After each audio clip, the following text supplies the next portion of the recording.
All right, hello everybody. How we doing today? Thank you so much for being here. I really appreciate the help, and for folks getting in as early as possible really does make a difference. We are out of the phase 2 of the push for a little push update for those who maybe haven't heard. But basically I'll be applying, I think tomorrow. I think tomorrow is the day I can officially apply. It'll either be tomorrow or Friday. I'm really hoping it's tomorrow. I'd like to get it in there as quickly as I can so that we can just enter the final, just wait. I mean, we're kind of at that stage already, but it's just basically waiting to see what Twitch has to say once I apply. And I really appreciate everybody hanging out to help make that hopefully a seamless yes. That's obviously what I'm hoping for, is a one and done application, and you guys are helping me make that happen just by hanging out and lurking and spreading the word. Welcome to the art gym, by the way. I'm going to say hi to everybody in just a second, but just know that I really appreciate everybody coming by and saying hi in chat and lurking. Or just lurking. You don't even have to speak up in chat. I just really appreciate the help. It really wouldn't be happening if not for you guys, so I really appreciate that. And again, for anyone who hasn't heard, pushing for the porpoise. The Vaquita porpoise, to be specific. Those Vaquita sculptures, that I was working on for Vaquita Day last year, those are going to be up in the coffee shop hopefully today. I finished sealing them yesterday. They're drying right now. I'm going to take some nicer photos. I took some photos last night, but I don't think they're very good. So I'm going to take a few nicer photos, get them up on the Ko-fi shop, and then those are going to be available, as well as that little red and black dragon who is outside curing right now. So I'm trying to get a bunch of stuff ready. Yeah, a bunch of stuff ready for this month. And stay tuned if you were interested in either of those sculptures. They will be available on the Ko-fi. Another thing that's available on the Ko-fi are those free Vaquita emotes. So if you'd like some free emotes for your Twitch channel, for your Discord, for your Guilded server, any of those places that let you upload emotes, feel free to download those and just spread the word about the Vaquita. It would mean a lot. Anyway, how's everyone doing today? Thank you, Neil. Yep, those are the ones right there. So exclamation point Ko-fi if you want them. This is a remix, Artie Gob, from... I actually got this from a list of stream safe tracks that Cup of Joe showed to me. Cup of Joe has a ton of cool stream safe remixes of game music. That one specifically is called Lonely Rolling Star, and I believe it's by Game Chops. It's a Katamari Damacy remix. I think it's Lonely Rolling Star is the name of the song. Yeah, it's a great soundtrack. Today I'm going to be doing costumes because I need to get better at not only drawing people, but character design. And one of the ways to get better at character design is for me to draw clothing. Study fabrics, study how fabrics lay on the body, just figure out a way to be more effortless about all of that. So that's my goal today. I'll be doing that, and if you want to join me, feel free. You don't have to draw costumes if you're not feeling that today. You could do something else from observation. But for the art gym, we just kind of draw together, and at the end of the stream session, we will show off everyone's work. So anyway, if you'd like to know more, here's the little blurb about it, and then here's the Discord. I need to get the Discord invite link added to that art gym command. I think that would be helpful, but just one of the things I need to do sometime when I have time. Anyway, let me scroll up and say hi to everybody. I'm also gonna make a little quick post on social media because I've been really bad about that this week, and I have been either forgetting or waiting until well into the stream to actually do it. So I need to do that right now before I forget. So pardon me, guys. Hey Michael Howards, yeah, how are you doing? Costume day. Yep, I'm trying to get better at character design.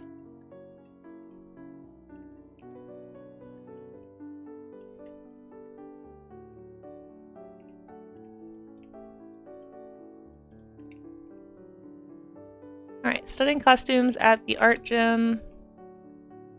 Come draw along. Or just lurk. Okay.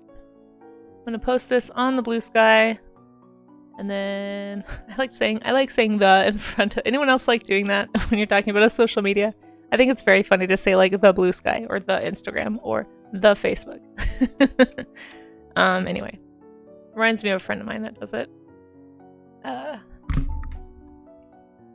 Sometimes ironically, sometimes unironically. How else? How do you tag stuff? I still don't really know what tags to use when I'm doing Blue Sky posts. Instant Grandma. That's true, Sloppy Salamander. Instant Grandma. It's a very funny name for Instagram. Partner App Day. Turgis, I don't know. Let me check right after I make this post and see.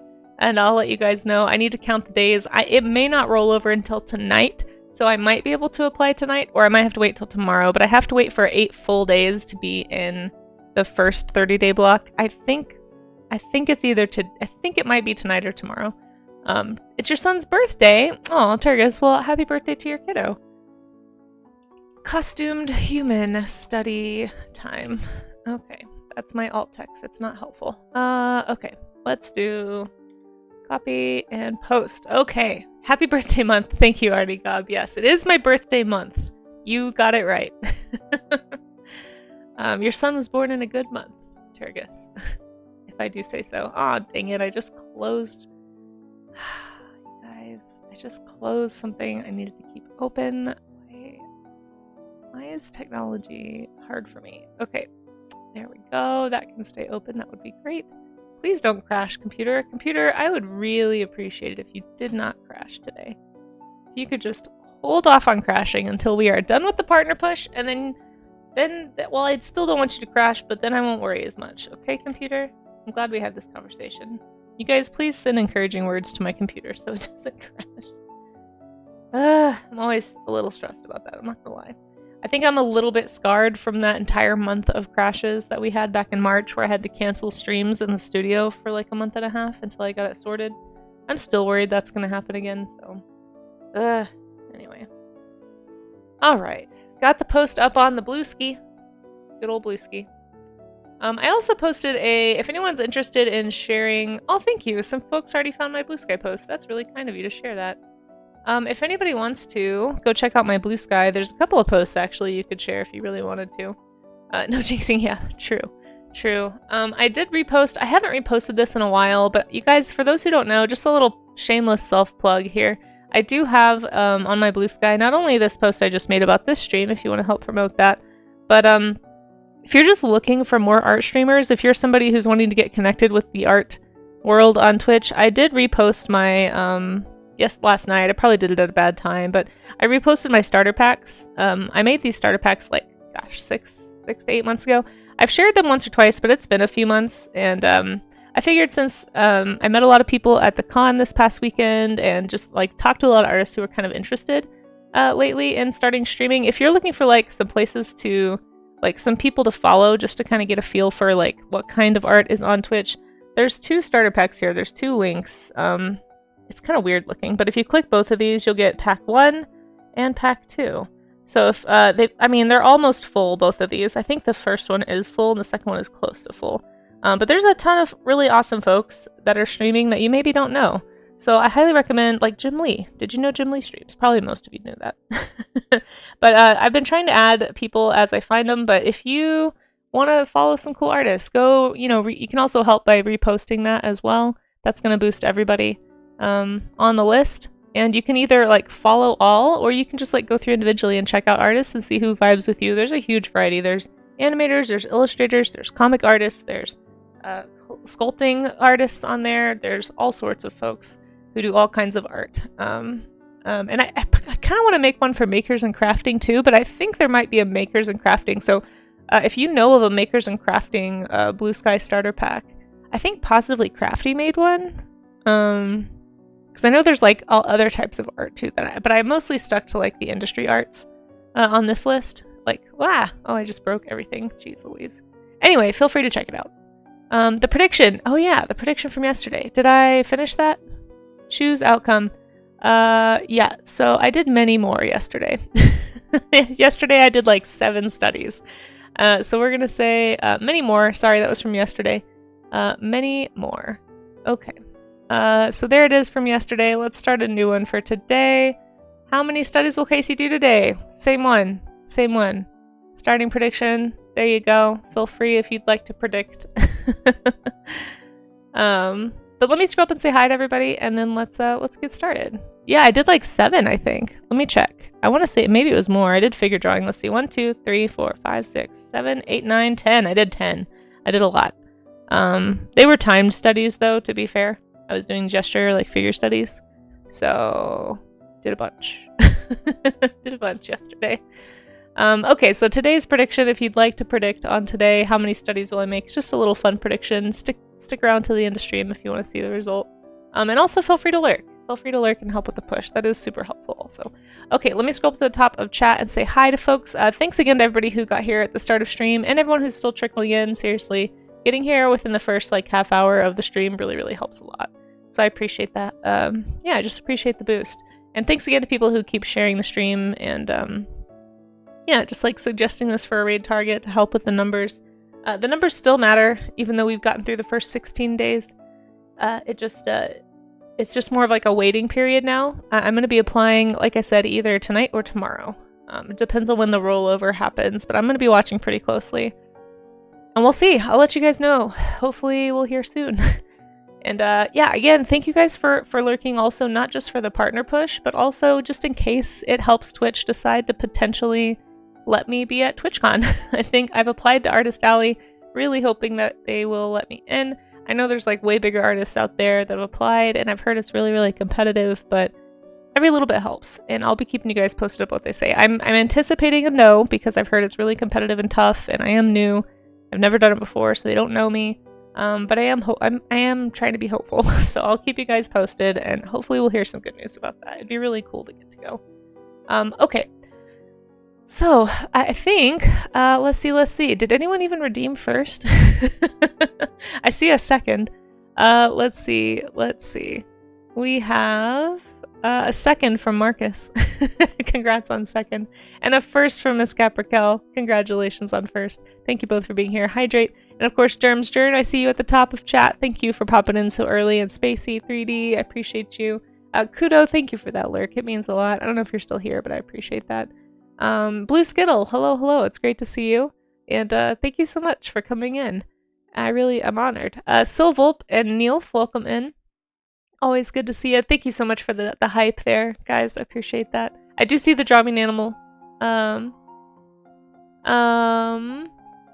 Miss Art Rules, is that 2 different animals, or is that just like the scientific name and the regular name? Let me know. Oh, Yanni, thank you for the hearts on stream. I appreciate that. Very sweet. Hello to you as well, Yanni. Let's see. Amaze, thank you for being here and for pinning that to the top of chat. I forgot to say, maybe, if you guys wanted to do costume design, I've pinned a few various costumes, some a little more costumey than others, but if you want a place to start with some costumes, you can click that link at the top of chat and do some studies with me. Let's see. Miss Art Rules, of course, thank you. Yes, lurking is love. Big time lurking is love, especially during a partner push and attempting to get to TwitchCon and a whole bunch of other stuff I'm trying to accomplish in the next couple of months. So thank you all for sticking around and stay tuned for what's next after the push. I'll be talking more about that once we hear back from them. But big plans, pretty excited. Turgis, of course, thank you for your support. I appreciate you. Septic, good to see you. Jaunty Jackalope, hello. Pyro, good to see you too. I hope you're feeling better, Pyro. Lithium Art, thank you for the lurk, and Artie Gob, and Ironheart, and Ultima Pumpkin Pie. Oh my gosh, there's so many folks in here. Volpin, it's so great to see you again. Thank you so much for lurking. It means a lot, seriously. Let's see. Scrolling, making sure I don't miss anybody. Pumpkin Pie, I don't know if I said hi, but hello. Michael How Arts and Sloppy Salamander. Man, there's so many folks in here. Thank you. It's not my birthday. Paradox Moose, hello. It's not my birthday. It is my birth month. And Frozen Yak, hi. Welcome in. How are you? I have not gotten partner yet, but hopefully I'll be applying within the next 48 hours would be my guess as when I'll be applying. I'm still kind of tweaking the, I got some feedback from some folks that offered to help look at the application, so I'm kind of tweaking some stuff, and then I'll be applying hopefully as soon as possible, and I'll let you guys know. Random Macaroni, thank you for the lurk. And Dracon, it's good to see you. Rick Reiner, hello. Happy belated birthday again, Rick Reiner. I hope you had a good one. Avocado, amazing name. Welcome in. Glad you got a chance to drop by. Thank you. I'm glad you did too. Thank you so much for coming in. Hope you're doing well. Tuttle, thank you for the lurk. Seriously, it means a lot. Getting down to the bottom of chat. Here we go. I'm getting faster at this, guys. Okay, it's the same animal. Got it. Lurking is love, Pyro. Avocado. No, I haven't gotten partner yet, but we do have, as long as all they're looking at is the numbers and the time for the 2 months. Like if that's all they're looking at, and I've hit those requirements, and I don't have just the worst application ever, then I'm hoping we'll get it, but I don't know for sure.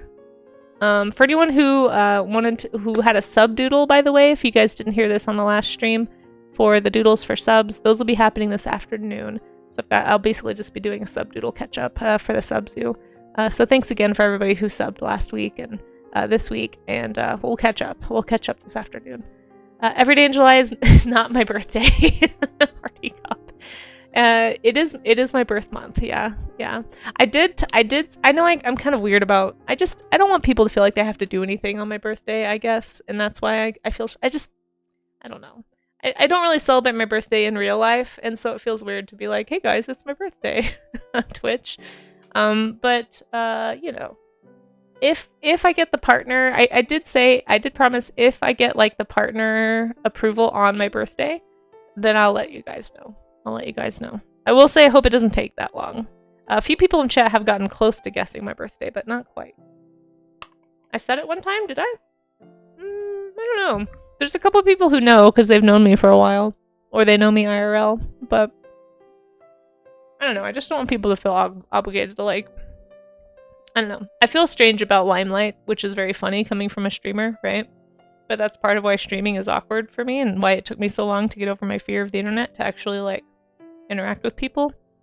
So, you know, it's a whole thing. Okay, it's me, not you, chat. It's me, not you. Okay. Would you like to know an OBS plugin that lists the names of everyone who says something in chat so you can more easily say hi? Sure. John D, I don't know if you're in the Discord. If you are, if you could link that in the stream tips channel, because I bet there's other people who would love that as well. Yeah, sure. You celebrated your birthday on stream by giving away a bunch of stickers. Aw, that's really cute, Pyro. See, I guess maybe I wouldn't mind doing that. That's a good idea. I don't know. I just feel weird about. I mean, listen, it's not that hard to find. I'm sure somebody has probably found it. Is there gonna be a new theme for July? Yeah. So let me show it to you. There is actually already a new theme. It's a party animal theme. Ultimate Pumpkin Pie. Morning, Book Snail. How are you? And Zesha, hello. It's so good to see you. How are you doing? Thanks for dropping in and helping with the push. Real quick, I'll show you what I currently have. This is the July sub-zoo. So we're doing the party animals. So anyway, you can be a critter of any kind. It doesn't have to be a real animal.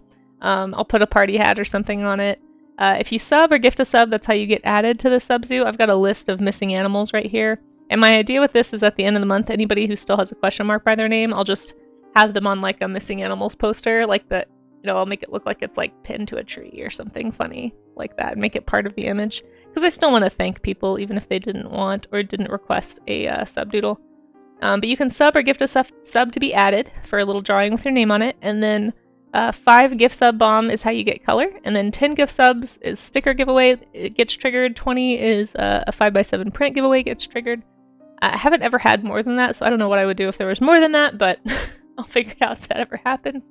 But yeah, anyway, so we're doing party animals. So yeah, that's the sub-zoo theme for the month. The idea is it's like potentially, hopefully celebrating a partner party. Hopefully we can say that yes, we got partner this month and we can have an actual partner party. But for now, it's just like celebrating getting through the initial push. And now we're just kind of in the keep the numbers as high as possible, like holding pattern. So again, thank you to everybody who's hanging out to help with that. Perfect. Thank you, Jonty. And no worries, just you don't have to don't feel like you have to stay in the Discord. I understand that there's like a million Discords out there. It's just easier for me to find if people post stuff in Discord, because otherwise I have to go back through the VOD at the end of stream. I'm not always good at that. It's a party animal July because the whole month we are celebrating Casey. I mean, it is my birth month, I guess, technically too, but the idea with it is that we're hopefully going to be celebrating a partner party. And it'd be really cool if we could celebrate, like, me getting at a TwitchCon. I will definitely be super stoked if that happens. I'm trying really hard not to want it too bad, but I'd really like to go. I'd really like to go. It'd be really cool to like meet more streamers and more art streamers specifically, and I don't know, just get back into conventions in general. But anyhow, that's what we're up to. Okay, I'm gonna do some studies, so feel free to draw along if you want, or, you know, just hang out. Oh, we do have the Draw Me an Animal. Let me do that really fast. So the Draw Me an Animal game is something that can be redeemed every half hour on the stream, only 3 times per stream. That way I don't just only do Draw Me an Animal all stream long, because that can easily happen. I do lift the limit for party streams, so there is that. It looks like the Draw Me an Animal request today is a Tailspot race. I do think I know what a race is. I think it says Tailspot. Tailspot race. Okay. I'm pretty sure a race is a bird. I don't actually know what the bird looks like, though. So we're just gonna do like a generic bird, I guess. Maybe like a little bit larger, and then give it a tail spot. Boink. Maybe a couple of little spots too. I have no idea.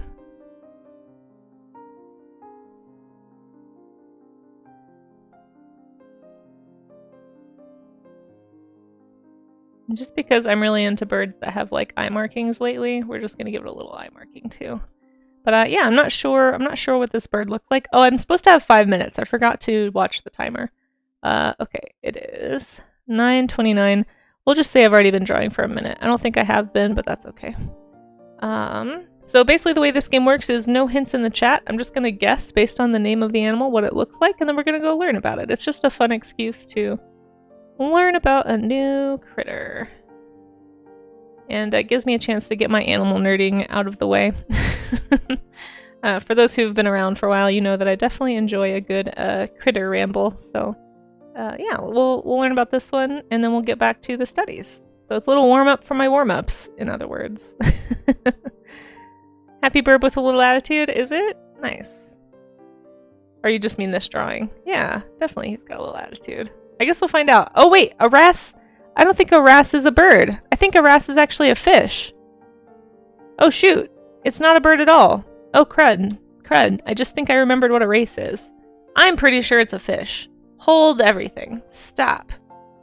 That was close, chat. I'm not awake yet. I'm pretty sure a wrasse is a fish. Hold on. Hold on. Well, it was a cute little bird, but I'm like 90% sure that a wrasse is a fish.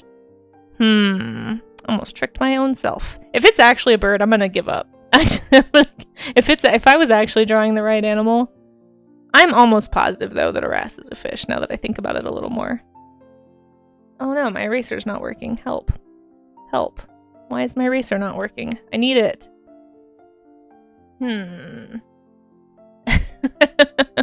A fish is just a wet bird. Total U-turn. Yep, total U-turn. I'm 90%. I could be wrong. I could be very sad shortly because I had it right and got it wrong now, but I'm fairly positive that a wrasse is a fish. Again, please no hints in chat. Feel free to look it up and laugh at me. If it is a bird and I just redrew for no reason, I'm gonna be mad at myself. But holy cow. Holy cow. I feel like... Alright, well I'm glad I gave myself 5 minutes because now I have 2 minutes left to finish this. That's true, Miss Art Rules. Birds are fish. Technically, we're all... If you want to get super technical as far as lineage, everything is a fish. But, yeah, anyway. We're all organisms, and the earliest organisms were fish, and then everything kind of came from that, so... Okay, Oh,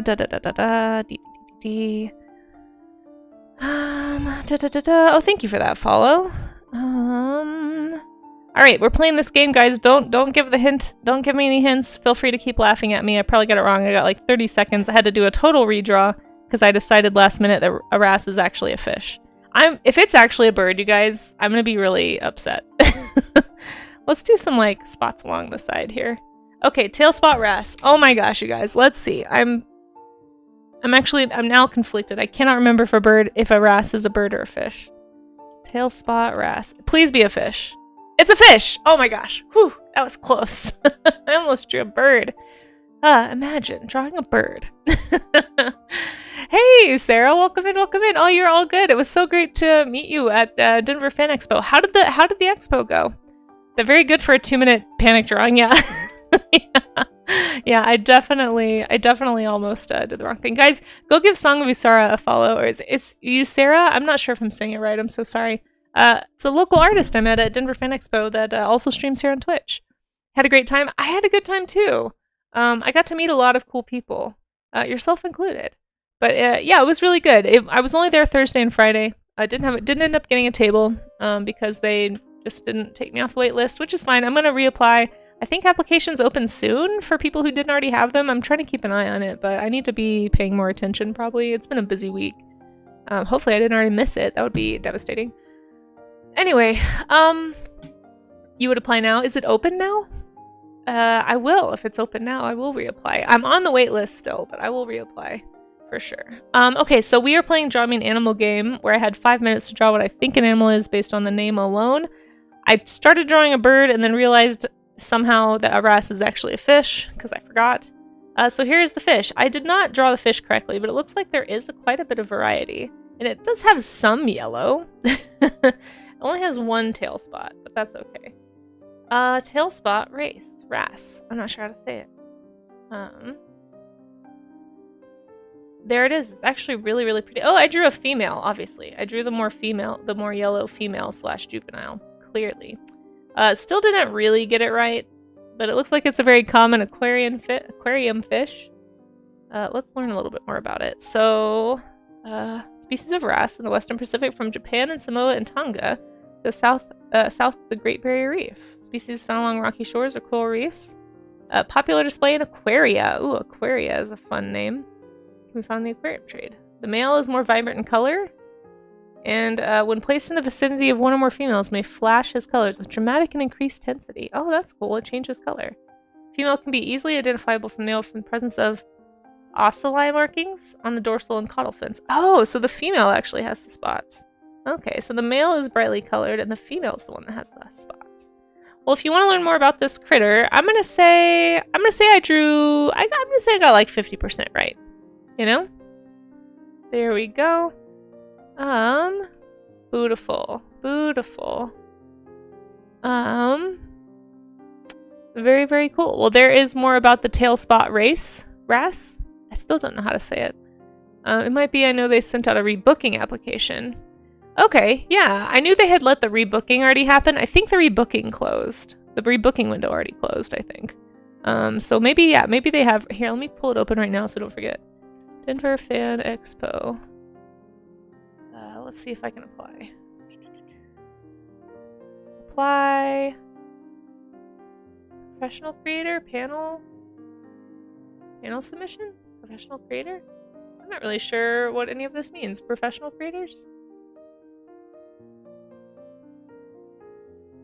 Nope.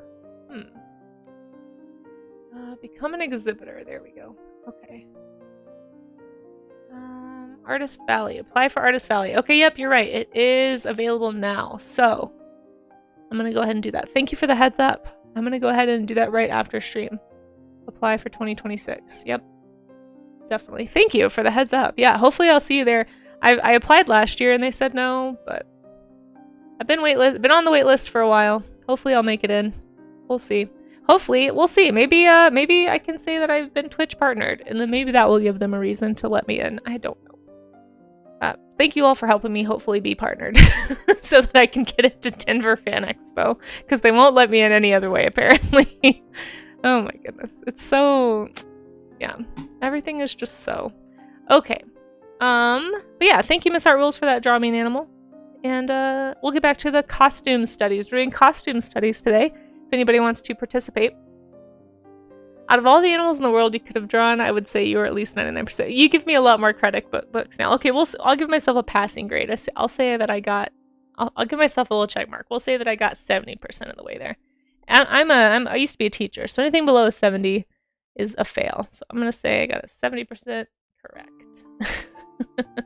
That one I just got. That one I knew. Okie dokie. I gotten 2 right this time. Last week I did, or the rest of the ones I did this week have been all basically wrong, so I needed some wins. Okay, let's do costume study time.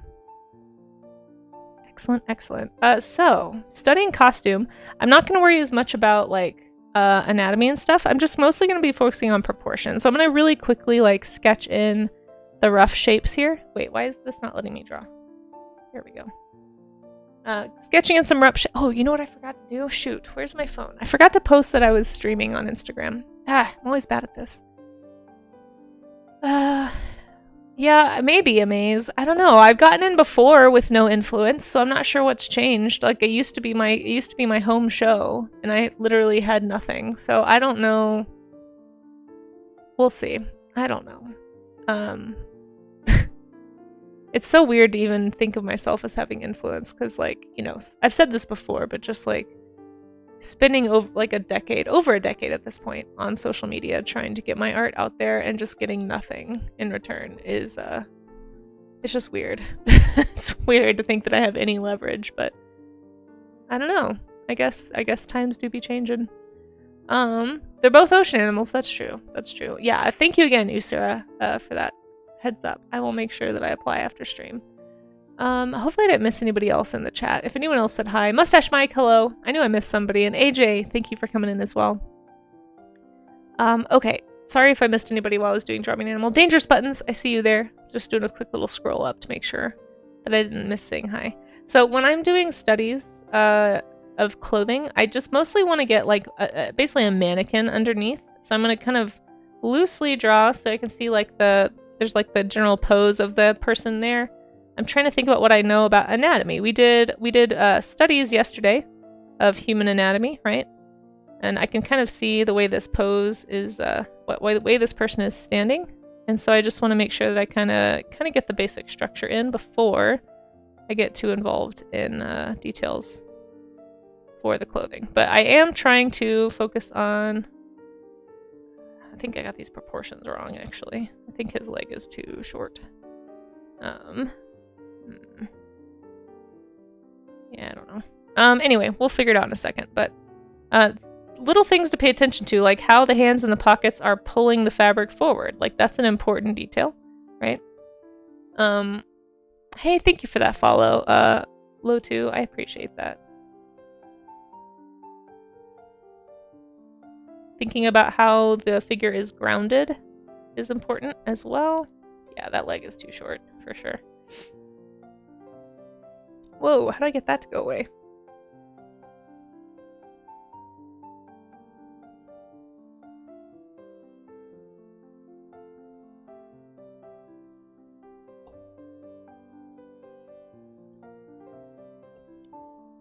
Okay, there we are.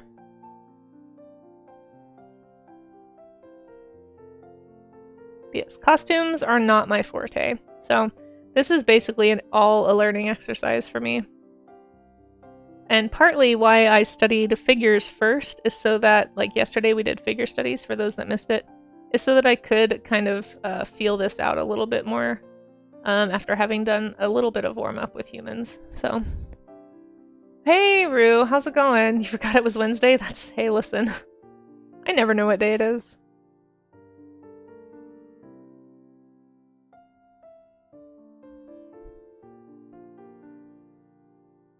But I tried to find like a variety of costumes.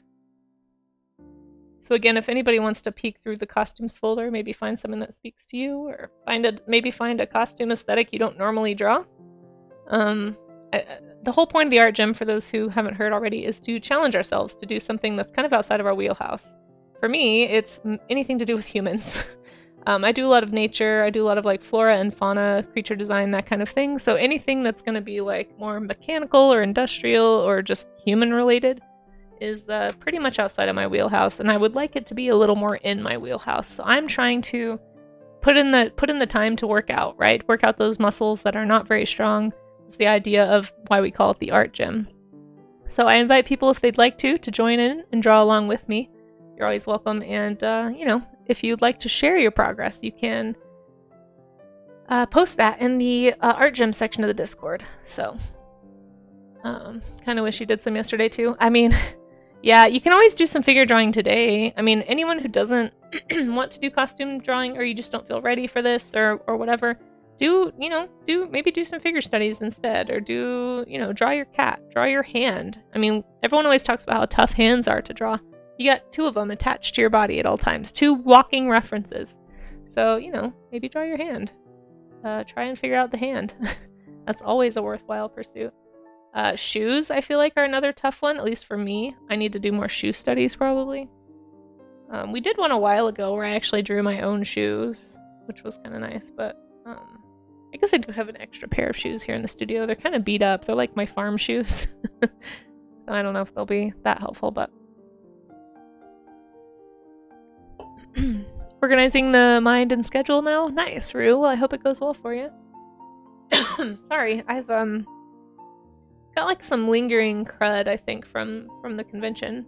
Just not like sick, just like a little bit tired, and like, I don't know, my immune system feels a little bit depressed or something. But anyway, could also just be that I'm not getting enough sleep, as per usual. I stayed at the studio way too late last night. So that's a bad habit. I need to be on top of a little bit better. But I did get some stuff done, which is good. I feel like yesterday was relatively productive compared to a few days that I've had in the past weeks. So that's nice.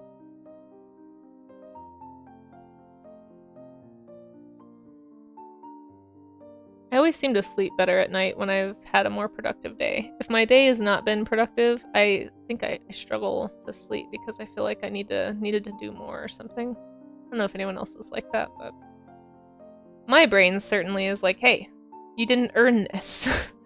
You need to earn this. Which I'm not saying is a healthy way to be, just is the way that my brain can be. These cloth and fabric wrinkles are really interesting, actually. That's another thing that we should probably do a study of, is like an IRL cloth or fabric study. I think that would be an easy still life to set up at home too. If you're kind of newer to doing like still life or drawing from observation, literally you could just drape your jacket across a chair, or a towel. Go get a towel from your bathroom, or just like look at your own clothing that you're wearing. I feel like that's a really pretty simple one to do, almost from anywhere.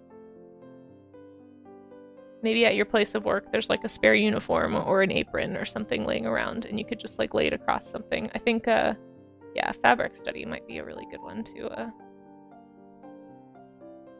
apply.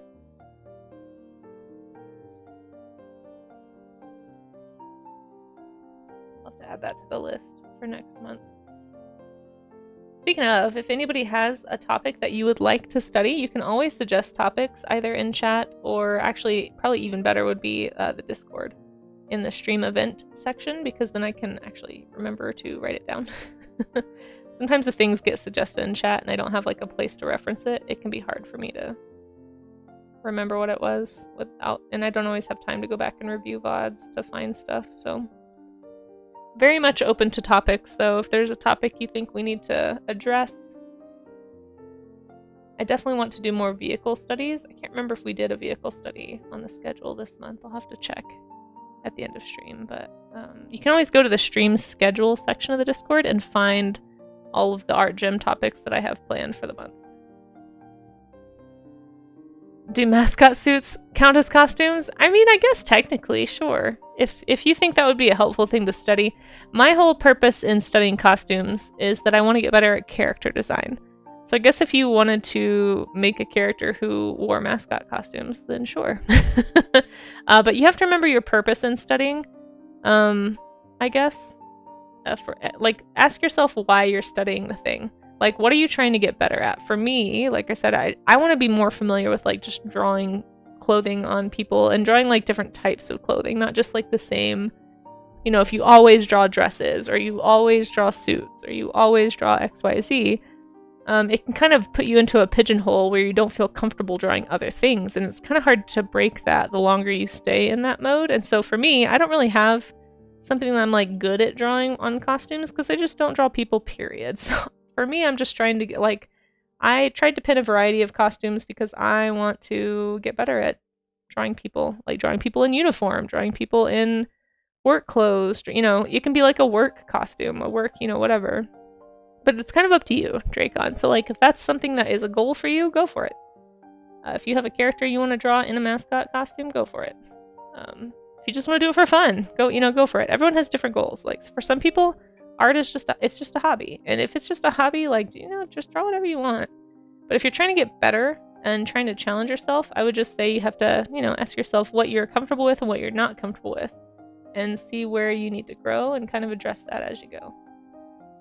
For me, I'm sticking to like clothing, like functional-ish clothing that people might actually wear in a story, right? For like clothing that tells a story. Like this costume feels like it's telling a story about the type of environment this person like lives or exists in. Like I could see this as like a comic character outfit, so that's why it spoke to me, and that's why I'm drawing it. Hopefully that made sense.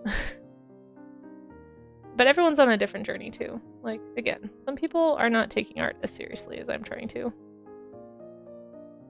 And that's okay. That is okay. There's room for everybody at this table. I'm just happy to have the accountability. So again, thank you everybody for hanging out with me and making sure that I actually do studies. That is the whole purpose of the art gym, is basically an accountability session for anyone who needs it, and I always need it, because without this, I do not do studies. Pretty much the only time I do studies is at the art gym, so thank you for keeping me on my goal of doing daily studies. And if you don't have a lot of time, if you're in chat, you can always just set a timer and see how many studies you can get done in the time. Hey Ungoy, can we do 3? Just 3? Gosh, I can't imagine why you might be asking that. I wonder why Ungoy is asking for just 3 studies. Anyone have any thoughts? How you doing, Ungoy? And Ungoy, I just noticed something this morning. I think it was you sneakily donated toward my grocery fund, and it didn't pop up on my stream, so I wasn't aware of it on screen. But thank you, if that was you. I think it was. It was if it was not you, it was somebody yelling nutrients at me. So I appreciate that. Thank you so much. I did, for everyone who donated to the grocery fund, I did go to the grocery store yesterday. I bought cheese. Rue, guess what kind of cheese I got? Rue? I finally found some that was affordable. It was slightly on sale. I don't know if you're still here, but I got some Havarti cheese and I tried it and it was so good. Thank you for the cheese suggestion. I'd never had it before. It's a very good cheese and crackers cheese, which is basically what I had for dinner yesterday. I also bought some mochi ice cream, but all I have here is a mini fridge, and guys, mini fridge freezers do not keep things frozen. So it's cold, but it's not frozen, and I definitely need to take it home today and actually freeze it. So I did try one, and it was very melty in the middle, but it was really good. You love cheese? Me too! In fact, my channel points are called Bits of Cheese because I like cheese so much. There is no other reason. We also throw cheese around here when people are cheesy. It's just an excuse to talk about cheese, really. But yeah, Rue, I was thinking about your little Stream Ink animation that you did of the little mouse who was basically doing like an ad for Havarti cheese. So, thought of you while I was eating that. It was very fun. Munster! I have had Munster cheese. Well, I've had like the cheap Kroger store brand version of Munster. I don't know if that's probably not the best Munster cheese to have, but that is what I've had.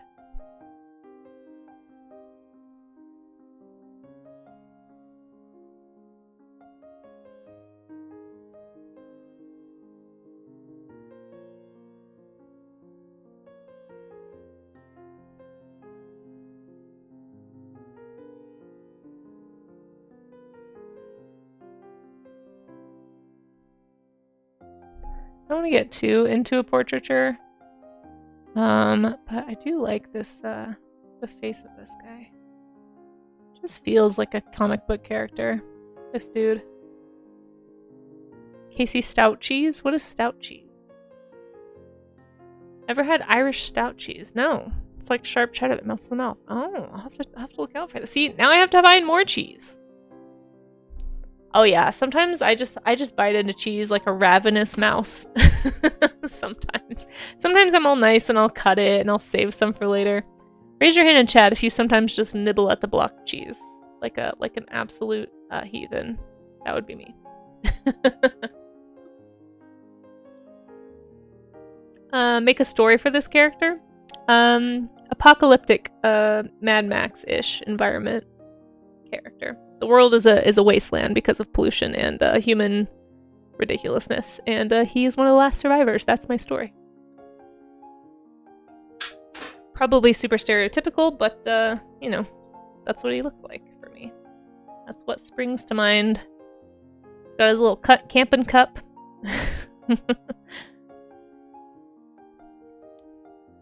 Let's see.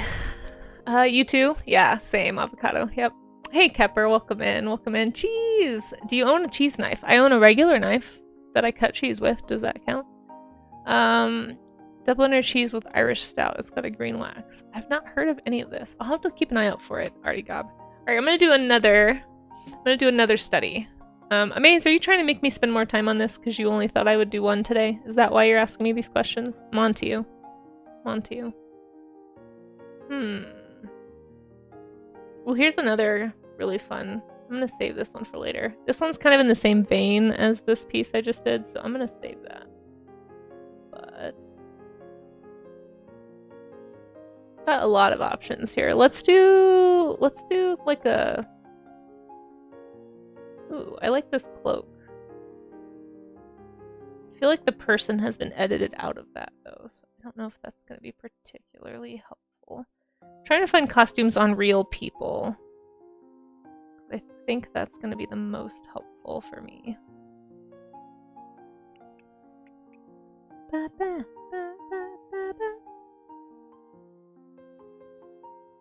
We have a classic kind of a Ren Fair medieval sort of a costume.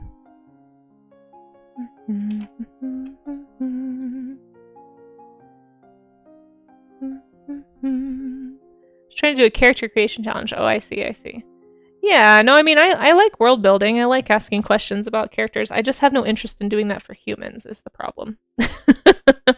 But I appreciate that. That's not what I want to get into right now. I want to be focusing on drawing. But yeah, maybe we'll do something like that and talk about that for character camp sometime. That's a good point. Okay, we are doing character camp, by the way, on Monday. I thought it was this Monday, but then I looked at my calendar wrong. It's actually the 14th. So, yeah. Craft beer, salami, and cheese with a perfect meal. I mean, I'm not a big beer drinker, but the other bits do sound really good. They're a little smaller. Yeah, trying to focus. I don't know. Focus on Twitch is sort of a maybe like a pipe dream. I think sometimes.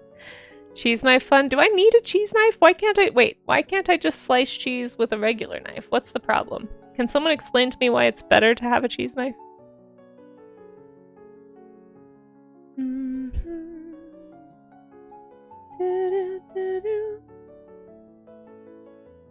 Okay. Teeth are the cheese knives of the face.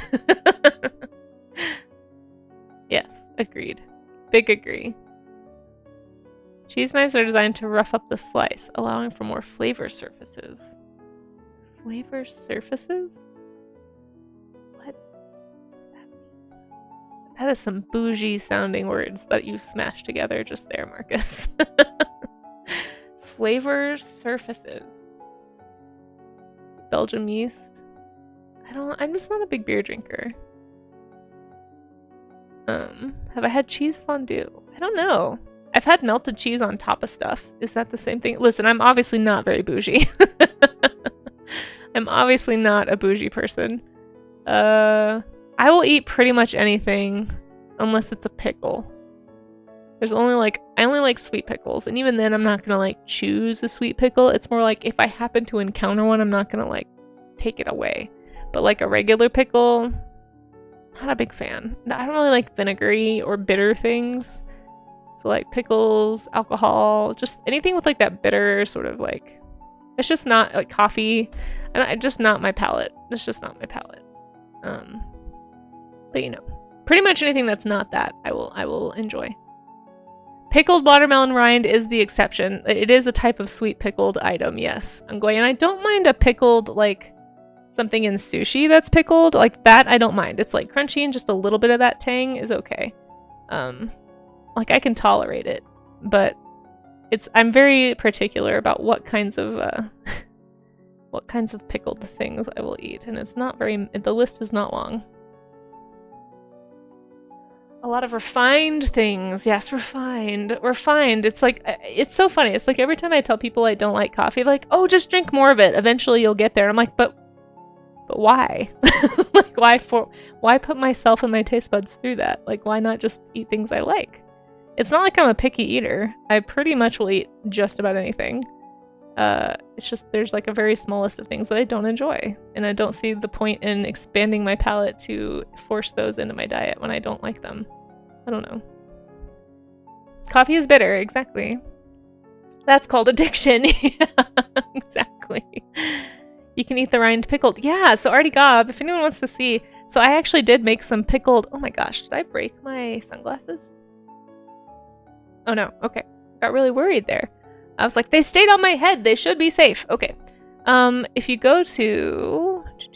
You know, I think most people like coffee. I think I'm the strange one, avocado. I think you are totally fine.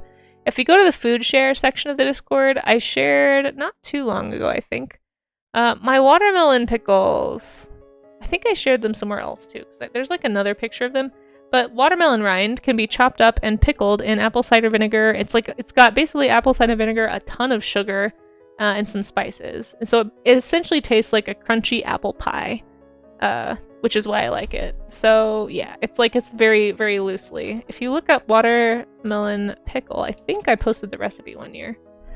Yeah, here's some pictures of what they look like. You can put like red hots in the jar to like have them dissolve and like make that reddish color. I just added some food coloring. It's really more of a brown color when you make it. But here's my recipe if you would like to try to make them yourself. It's a step-by-step of like what exactly to do. I know it looks like a lot, but it's really just a matter of like slightly boiling the rind, adding some pickling salt, and then just a process of making the syrup and pouring it on and letting it soak, and then reboiling it and pouring it back on. So it's really not that complicated. It just can take a little bit of time. So I do a step-by-step here if you want to know how to make them. But yeah, that's what they look like. Watermelon pickles, watermelon rind. Pickled watermelon rind, I guess. But I usually eat them so fast that they don't have time to like, you know, sit around, and I don't really preserve them. Like I don't really like seal the mason jars. It's more just like they get eaten within like a month, or give them away to friends. Here's what they look like without the food coloring. So here's like the actual color. Usually it's more like this. I think this one I tried a different kind of a base for the syrup, and it didn't turn out very good. It was a little intense. I tried to make it with stevia instead of sugar. It was not good. Don't recommend using stevia. Just use sugar.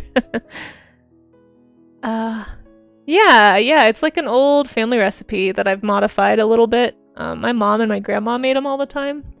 They did it a little bit different. So mine, I like them crunchy.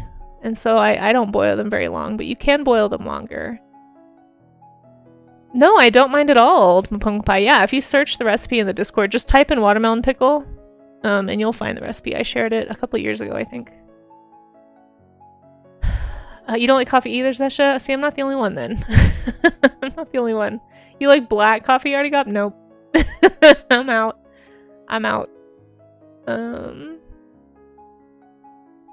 Yeah. I like the smell of coffee, actually, but I don't like the taste, as weird as that sounds. Let's see. Thank you, Community Time. I appreciate that, Lurk. We were just chatting about watermelon pickles for a second. Oh, and we have a drawing animal. Okay, well, since we're derailed. Pickle red onion with a salt and sugar brine. Interesting. Do you see, that sounds like something that would go really well in like sushi, right? Like pickled onion, pickled stuff that they put in there. I don't remember what the other things are. Uloden, I don't either. Hey PJ, welcome in. No, I chop it up into little pieces, so it's not a big jar. But yeah, we have a Draw Me an Animal. We do also have an ad break coming up. Sorry, I had a hiccup there. So I'm going to stretch for a minute. Feel free to join me in stretching if you'd like, and then we'll be back. Oh, there's another hiccup, and that one was really painful. Sorry. We'll be back to drawing right after these messages. So if you want to support the stream, feel free to lurk. Oh, sorry, I'm trying to get rid of the hiccups. We're just going to stretch. We do all of our ads at once to eliminate pre-roll ads, so thank you for tolerating the ads. And again, if you want to support the stream, just do the same thing you're doing for the push, which is just letting the video play and not muting it. So I appreciate that a lot. You can lower the volume or mute the tab, though, and it should still count. But I'll see you guys back after the ads. DM7Art, hello. Thank you so much for the lurk. I really appreciate it. Galago, Draw Me an Animal. Perfect. We'll do that right after these ads. Okay.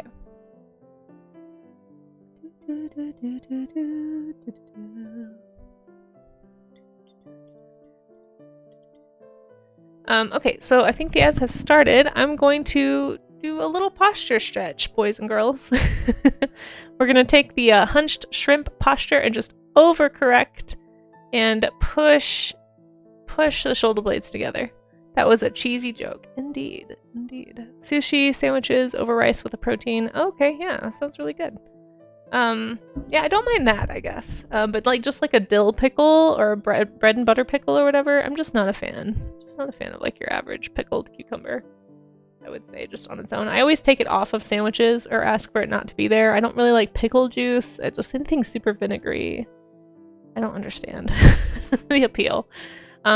Okay, so we're gonna basically overarch the back and overcorrect that hunched posture. So if you are like hunched over a tablet or a phone or a book or something and you can hear my voice, this is your friendly once an hour reminder to fix your posture, to arch your back and push your shoulder blades together and just hold for about 20 to 45 seconds. And you really want to like push those muscles. You don't just want to like casually hold them in place. You want to try and flex them. Okay, so you're trying to make your shoulder blades touch, basically. And what this is going to do is going to strengthen your shoulder muscles and those little tiny neck and back muscles that hold your shoulders in a better posture position over time. I've been doing this stretch for almost 2 years now, maybe like a year and a half. And I've definitely noticed a difference with my posture. So it does work. The more often you do it, obviously, the more it's going to be able to work. But you want to hold for about 20 to 45 seconds and then just unarch your back. So you're just going to relax after that. So you just stop pushing your shoulder blades together and unarch your back. And what this does is it puts you in a more upright position than you were before. So it basically takes you from like this hunched posture to an overcorrection, right? Where you have your arched back and then you just relax. So it just kind of pops you a little bit more straight up.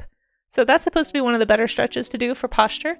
A good one that's supposed to help with any kind of tendonitis or carpal tunnel problems, like any kind of numbness or tingling in the fingers and hands. Take your hand like this, rotate so that your fingers are pointing at the ground, then take your other hand and pull gently toward your body. Okay, and this is supposed to be a really good one to loosen up those tendons, stretch all those things that might be getting cramped from overuse. If you're doing any kind of small repetitive motions with your hands like typing or gaming or texting on your phone, this is putting your hand in this position is basically an overcorrection of all those little tiny hand motions that you're doing. Hold that too for about 20 to 45 seconds. I usually just use the ad timer to watch this. But supposedly, according to my physical therapist anyway, this is supposed to be one of the better stretches to help alleviate or prevent or reduce any kind of tendon issues. So there it is. And I think we are out of the ads now. So perfect. Okay. Welcome back, everybody. Hopefully you enjoyed your stretch. If you didn't get a stretch in, do it now. Do it now so you don't miss out. And thanks again, everybody who is lurking. The longer we can keep the numbers higher, the more likely it is that this stream will count as a plus 75 view count stream, which is only going to help convince Twitch to hopefully partner me. So I will be applying, for those who missed it, I will be applying sometime this week. Hopefully tonight, possibly not until tomorrow. Oh, that's right. I was going to go look at that and tell you guys. Let me finish drawing this little shape of this lady, and then I'm going to go check that out and let you know. Congrats on price. I don't have partner yet. Paradox News. It's possible that they will say no. If I submit too soon, for example, I've heard that you just get auto-rejected and told to wait 2 more weeks. So that's what I'm trying to avoid. I've been extremely tempted to apply for the past like 2 weeks because I technically hit those daily view count averages or whatever that are needed a while ago. But I have to wait for them to fall into 2-month periods. So we've just been waiting, and you guys have been helping by hanging out. I really appreciate you spreading the word, telling people about the stream, telling people about the Vaquita, sharing posts. Like, you guys have been so amazing, and I really appreciate that. So let me check. Let me count. So last month, the view count average, it looks like, is definitely high enough, which is good. So you want to have 2 months where your viewer average is over 75. And then, let's see, we have 1, 2, 3, 4... 5, 6, I think 6 stream days, and a few that are just on the cusp, but we had 6 stream days that hit 75, so probably I won't be able to apply until tomorrow then, because even if it rolls over tonight, that'll still just be 7, and I need to wait for 8, so it'll probably be on the 11th, actually. It'll probably be tomorrow that I apply, yeah, so I was kind of hoping it would have rolled over sooner, but here's the thing, the application actually says streams, not stream days. And so if it's streams and not stream days, then I could technically have applied already. And that's been the part where I haven't been sure. So I'm basically just waiting until it's like the average stream days have hit. But let's see, 1, 2, 3, 4, 5, 6, 7, 8, 9. So I've already got 9 streams potentially that have hit that. I think we'll find the optimal date applies in 2035. No, I think I'm gonna go play it safe. I'm gonna keep playing it safe. I'm gonna wait 2 more, probably a day or 2 more, and then we'll apply, just to make sure that in case they are counting days of streaming, that I have 8 days of streaming that actually fall into the 2-month category instead of individual streams. But again, if it's just individual streams, I already hit that. I hit that probably a couple days ago. So that's been sort of my my confusion and my contention with this, but that's just because I stream twice a day. Most people don't do that. I've been told, though, that they just look at your analytics overview of the last 2 months. They don't actually look at individual streams, is what I've been told. So I'm operating under that assumption. So anyway, hey, Beyond the Grave, welcome in. Thank you so much for coming in. Hope you're doing well. And thanks for being here. But yeah, it looks like I just need to wait for these two, for the 10th and the 11th of June to roll into the last month block, and then we'll be good. So it'll probably be the 11th would be my guess. Bummer. I was kind of hoping it would be tonight or tomorrow. But that's okay, you know? If you guys can just help me push today's stream as high as possible with the view count, that's going to maintain those high numbers needed to be able to actually still apply and not worry about it. And basically, the higher the view count is when I apply, the more likely they are to say yes. So thank you guys for helping with this final phase of the push. The views still matter, and I really do appreciate the help. So thanks for being here. Okay. And again, if you want to share any posts or anything about it to help spread the word, I think I'll post my socials. I posted on Twitter and Blue Sky this morning. I didn't have my phone with me, so I forgot to share it on my Instagram stories, but I'll post tonight's stream. So even if this stream doesn't hit the average, which I don't know if this stream will, this stream may not hit it. We'll see. But even if this one doesn't hit those numbers, this afternoon's stream, hopefully, if we can get that one higher, then it will hit the 75, hopefully, for the daily average. So, okay, let's get back to doing some costume studies. Let's see. Let me get that back over to the correct place. There we are.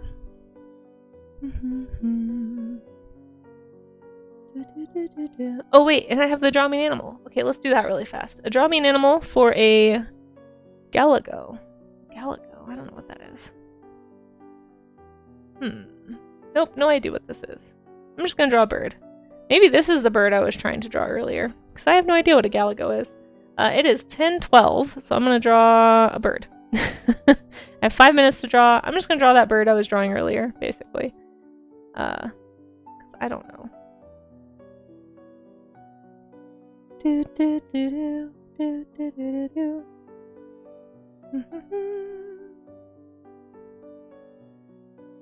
I don't know what a galago is. I wonder if it has like crest feathers or something.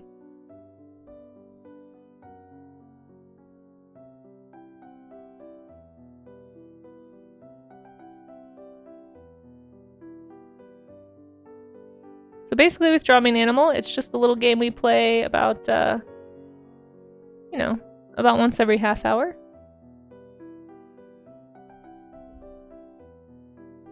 And I've got 5 minutes to draw what I think the animal is, based on the name alone. So feel free to look it up yourself just to see how close I'm getting. Galago is what it's called. Probably totally off base here, but, you know.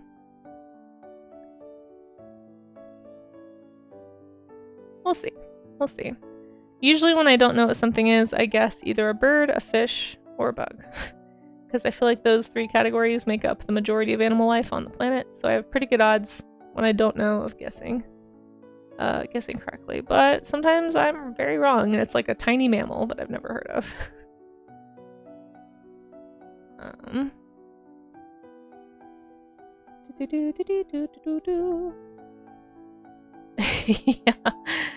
Yeah, it's a lot. If you ever look at the Tree of Life, I think it's like 10% of all life on the planet is beetles, for example.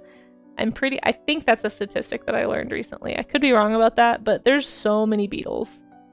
To the point that like when new species are discovered, oftentimes they have to pick different names than what they want to because it's already taken, like scientific names, because it's already taken by a beetle, which is so funny to me. But yeah, I'm gonna guess that this is a galago. It's probably not. It's probably not a bird. But this is what I drew. So there's my guess at a galago. I drew a brown bird. Maybe I'll put some red on it just for funsies. We'll do like a red cap. Just because we like a red cap burb. And a gray beak. Because why not? Why not do gray? I still have a little bit of time, but I don't know. If anyone can find a bird that actually looks like this, let me know. I feel like there's so many birds, there's gotta be one that at least looks similar. Draw a little branch like I do with the burbs. And there we go. There's my galago. Let's see. Do I know how many variants of just ants there are? Probably a ton of species of ants. I don't know. Probably thousands would be my guess. Galago. Nope, it is a small mammal. Dang it. People have been really getting me with the small mammals these days. Got it totally wrong. Got it totally wrong. Oh, Frankie Frightening, thank you. I'm glad you had fun. I totally missed it, so it is like 100% incorrect. There's not a single part of this that I got correct.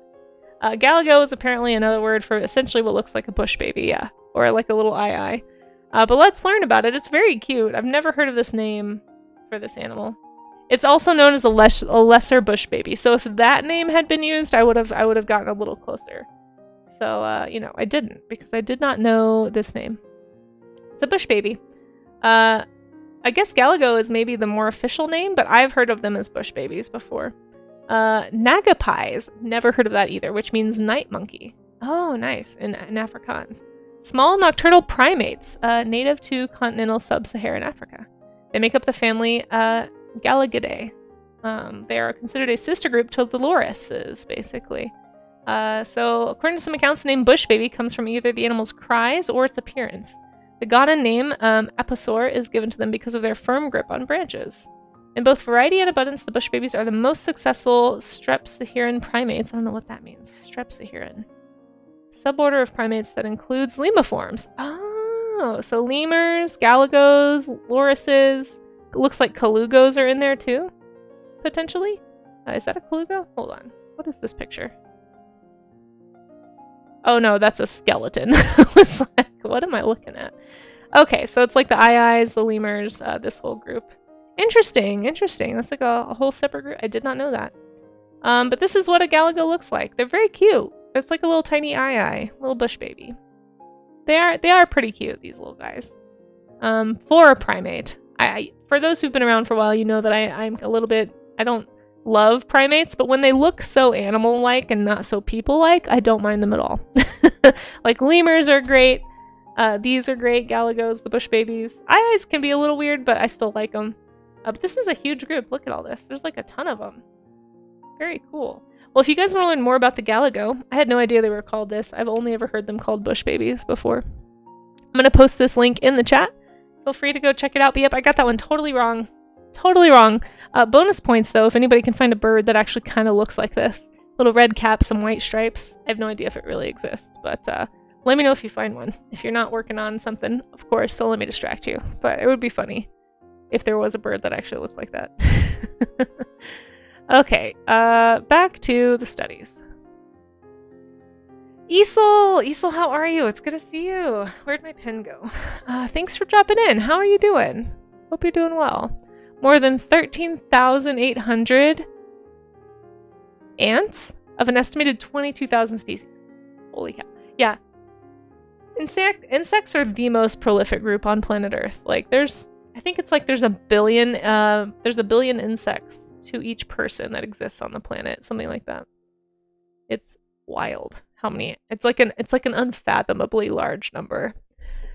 What if someone asks for you to draw Homo heidelbergensis? Yeah, all I would know is from the homo part is that it's a hominid. Denisova homininus. Yeah, you could do that. Yeah, that would work. I probably wouldn't do a very good job because I've never studied ancient humans, but never studied our ancestors or drawn them before. But yeah, you could totally. I mean, we had somebody literally request a human male before. So I mean, any animal is fine. The older I get, the more I regret the people I lost over. Aw, maybe being a trail guide was a bad idea. Rambling court jester. Oh my goodness, just coming in with these little one-liners. Hurling cheese your way. My goodness. They are pretty cute, right, Neil? Zaboomafoo! Oh, was he a bush baby? You're doing super good. Good, I'm glad. I'm doing alright. I'm a little tired. I was here at the studio until like midnight last night. So that was a bad move. Pretty sleepy. I slept in quite a bit this morning, so I think I got about 6 hours still. I'm a little tired. Is it an introvert? It could be. Yeah, it could be. Let's see.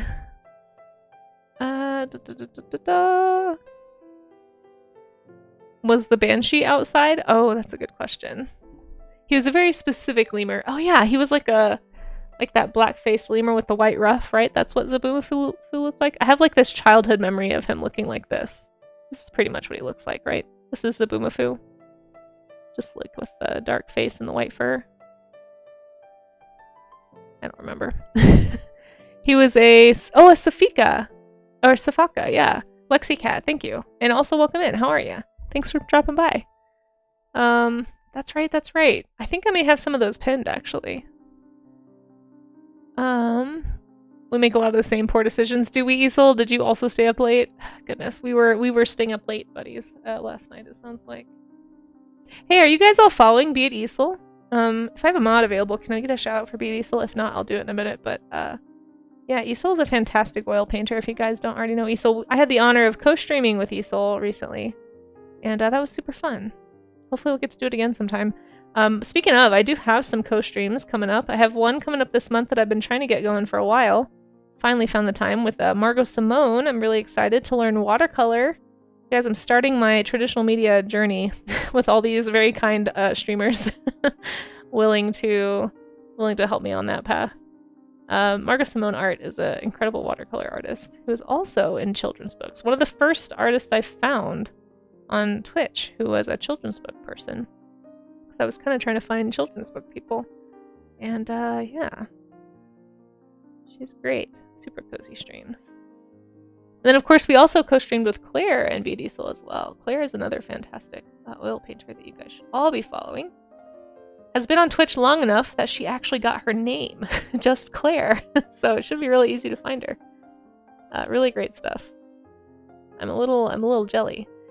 For those, I actually locked myself out of my name because I grabbed it back when you could connect Twitch to your Facebook account. So I just like was lazy and didn't want to make a login, so I grabbed it, and then they stopped letting you do that, and I lost access to it. So I locked myself out of my own name.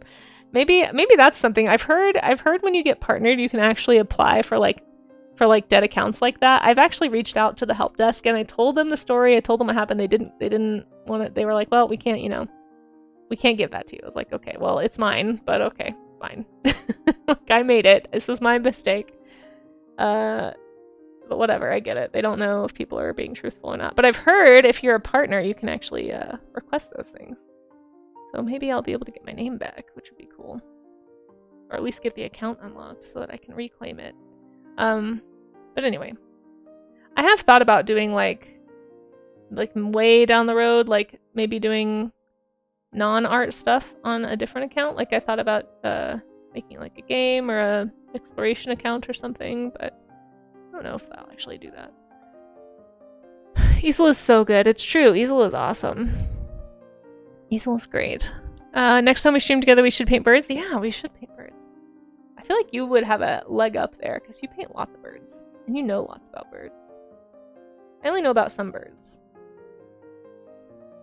Alright, I'm trying to really study this costume and kind of see how it's put together. Yeah, pretty much, Rue, was kind of what I was thinking. And that way, if I wanted to stream a game or something and just hang out with you guys, I wouldn't expect it to like be. I know the gaming side of Twitch is like impossible, basically. But yeah, if I'm ever able to make that happen, I guess, hey, I can shout myself out. Can I do that? Here's my old account that I locked myself out of. You can follow me there. Never streamed. Actually, maybe don't follow me, because maybe they'll say like, oh, it has followers. So you can't.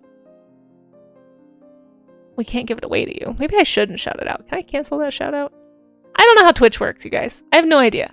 How do I cancel that? Dismiss. I don't know. I'll let you guys know if that ever happens. Yeah, maybe retract that follow. It's too late. Oh no! Does it have followers now? Shoot. Spoiled my own plan. Alright, well, it's locked forever then, I guess. Yeah, unfollow me there if you followed me just now. Sorry, I didn't think that through all the way. How do I get to it? It won't let me see it. Oh my goodness. Autofill. Ah, somebody's following me. Quick, unfollow. Whoever that is. What is it? Is it me? It's not me. I don't know how to see it.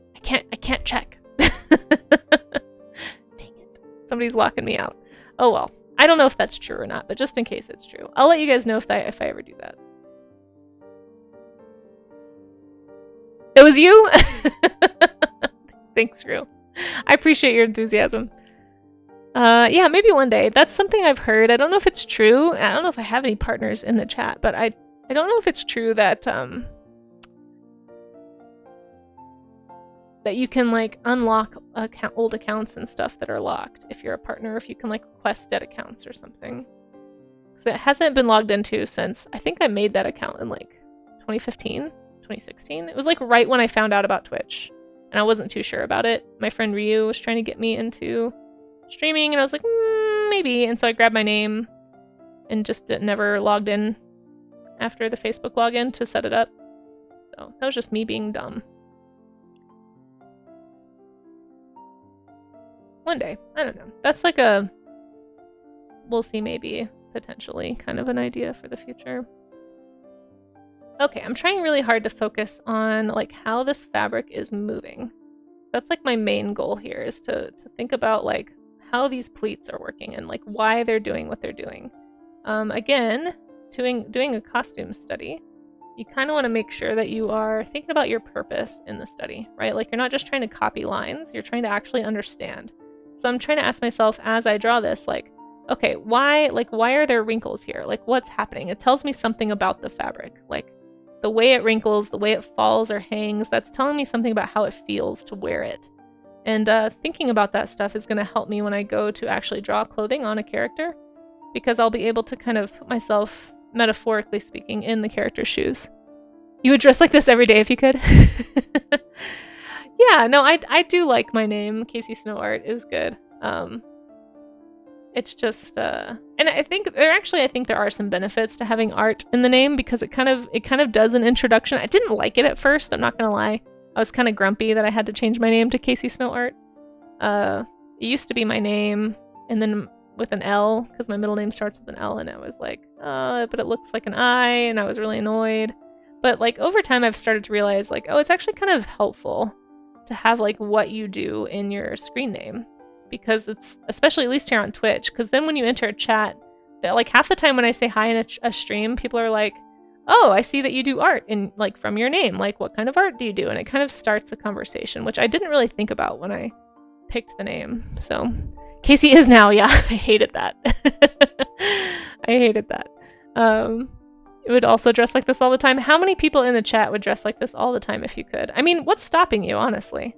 Would you dress like this in your home, like if you had nowhere to go? I guess that's the real test of commitment to the look, right? It's like, would you just dress like this even if you were just sitting around at home? And if the answer is yes, why aren't you right now? Maybe you're like, well, because I don't have these clothes. It is a cool costume. I also really like the shin guards, honestly. I feel like so often you see a lot of impractical costuming, and the shin guards make sense to me. Like this makes me think it's a person who works around livestock potentially, or is possibly, I don't know. I feel like you should probably have some arm guards if you're like fighting a fair bit, but I don't know. It just like the shin guards like say something about what the purpose of the clothing is, which I like. I'm trying to find ways to be interested in costumes and in people, like drawing people, and I think the storytelling aspect of a costume could potentially be like something that could be a gateway for me, because I do really enjoy visual storytelling, and that does require you to ask like why are they wearing this? What is the like? Does it just look cool? Is it like a pure fashion choice, or does the character have a reason to be dressed this way, or to be like posed this way even? I think that might be my gateway. I do really enjoy visual storytelling, like I said. I just gotta figure out a way to like enjoy telling stories with people instead of just nature all the time. That's the trick. What? You mean people don't always dress like Neilf? Are you literally in this outfit right now? Is this you? Neilf, did we accidentally find you? Is this a picture of you? That's funny. For a mount that you run into the coffee table, you should wear shin guards in your home 24/7. Oh, you soul. I feel that. There's like my apartment has a funny layout in some parts, and there's this wall that I run into a lot. If I end up having to give up my studio and work from home, TBA on that, more later on that this fall probably. TLDR, there is a not zero chance that I'll have to give up my studio within the next few months, unfortunately, due to cost of living increases. But if that does end up happening, I can show you guys the wall that I'm talking about. That's the point of a coffee. That's true. The point of a coffee table is to run into it. We all know that's the real reason people have them. It's basically a Jedi robe. That's true too. Too many belts would be too restrictive. That's true. That's true. It would be kind of annoying, yeah, to put it on. Should I call it an ouch darn it? Yeah, that's the real name of that piece of furniture. Hey, Dan the BC Man, when you're just at home sitting around, would you not want to know? That's true. I wouldn't know, Dan the BC Man. That's a good point. You very well may be sitting around in Renaissance garb, for all I know. Okay, let's pick one more little costume to study, and then we're gonna look at what you guys did. Hey, Reiko Dactyls, how are you? It's good to see you. Thanks for popping in. You guys, another fantastic streamer you guys should hang out with is Reiko. Reiko and I met from the mod team at Paleontologizing, but Reiko also does speedruns of games and does science communication on Wednesdays. And that's today. What's the topic for today, if I can ask?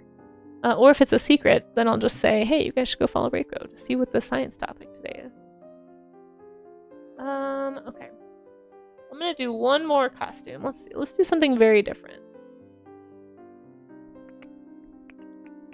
You're a general purpose dork. Hey, that's okay. Ooh, should I do armor? Armor is so tricky. Armor is so tricky. I don't know if I can handle armor right now. Wait, didn't we already hear this song?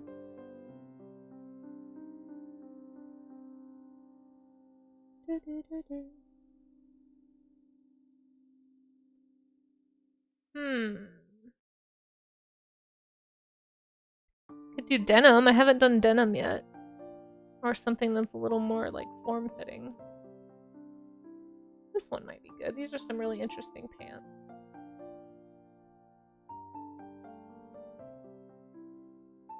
Kind of a blurry picture, though. It's not a very good reference photo.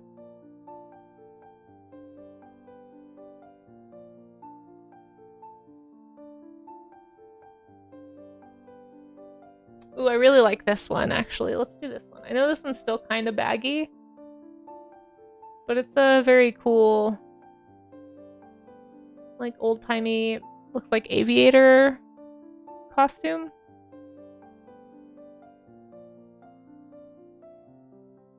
It's got some fun character design potential here.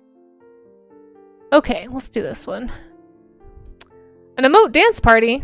Going to talk about the pseudoscience of biological essentialism. I don't know what that means, but sounds interesting. Do love a deep dive into some pseudoscience. Can you talk about astrology? Am I a terrible person for that bothering me a lot? For people considering that a science? It's not. Or is that I know it's very popular right now. Maybe I shouldn't say that. I probably just offended people. Listen, like what you like.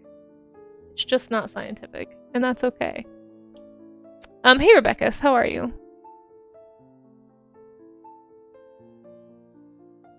Let's see. Ain't we all? It's true, it's true. If you're on Twitch, you're more, there's like a non, like, what is it? There's probably like an 80% chance if you're on Twitch that you're some kind of dork. We all belong here, folks. Tartan? Oh, yeah, maybe that would be a good one too. Classic Leo. Me? Not a Leo. Not that it matters, but... Oh no! Booksnail, you got... Booksnail, that was sneaky. Booksnail! That's some sneaky note-taking right there. You're several kinds of dorks. That's good, Yanni. That's good. Biological essentialism is the claim that aspects of your biology define who you are as a person. It's the foundation for saying that race is biological. That they're... Oh, I see. So it's basically like the root of a lot of like racist ideas. Gotcha. Yeah, shoot. I fell right into that. Shoot. So many people are taking notes. Okay, let's change the topic. Nobody pay attention. Nothing. Just dang it. Dang it. You got me. You got me. Well, it sounds like an interesting topic. Pyro. Dang, shh, you don't have to say that. Shoot. Okay, alright. Moving on. Leads into other dangerous prejudices. Wow, I can't say that word. Prejudices as well. Yes, indeed, pumpkin pie. You should talk about astrology. Yeah, I would be interested in that. Because something that I didn't know until relatively recently is that all of the astrological like sign times, like whenever it was supposed to be like it's considered this date range because this is the position of this astrological body compared to this astrological body, or whatever. It's all changed. Like it's actually, I think, like, I don't remember the date range, but I feel like it's like 3 months off now compared to what it used to be, if that's not correct. I would really be interested in like a deep dive on that sometime, if you ever felt like doing something a little different than what you normally do, but still scientific. Oh my gosh, Artigov, stop giving all the... You guys are taking actual notes. Holy cow. That was a very... Booksnail, so sneaky. I just walked right in. You guys, I'm too naive for the internet. This is why. You guys know this is why I was afraid of the internet for so long. Not this specifically, but like, like I'm just so dang gullible, and I just don't always think before I say stuff. It's not my birthday, Lodenin. It's not my birthday. It's not my birthday. Dang it. And you would no need to send a glitter. I don't like glitter. That does rule out. Yes, it's not my birthday. It rules out today. Yeah. You guys are sneaky. It's changed a lot over the course of centuries. Same with things like birthstones. I didn't even think about birthstones. I don't actually know any of the pseudoscience behind a birthstone. I would be super interested in some of the more superstitious sciences if you ever felt like talking about that, Reiko. No pressure if that's not like up your alley, but I would be interested in kind of knowing some of what led people to think these things and then seeing like a breakdown of here's what's actually true. I'm not gullible. I'm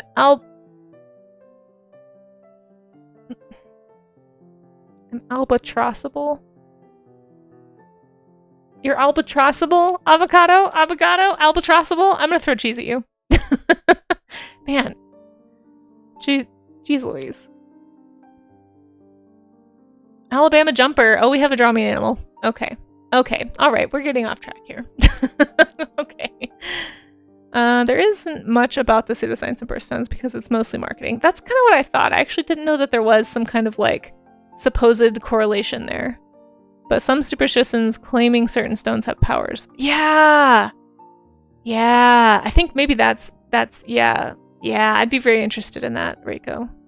Although again, it is very popular right now, so I guess you might have to be careful. You might be making some enemies if you talk about that. Some edgy stuff. Edgy stuff there.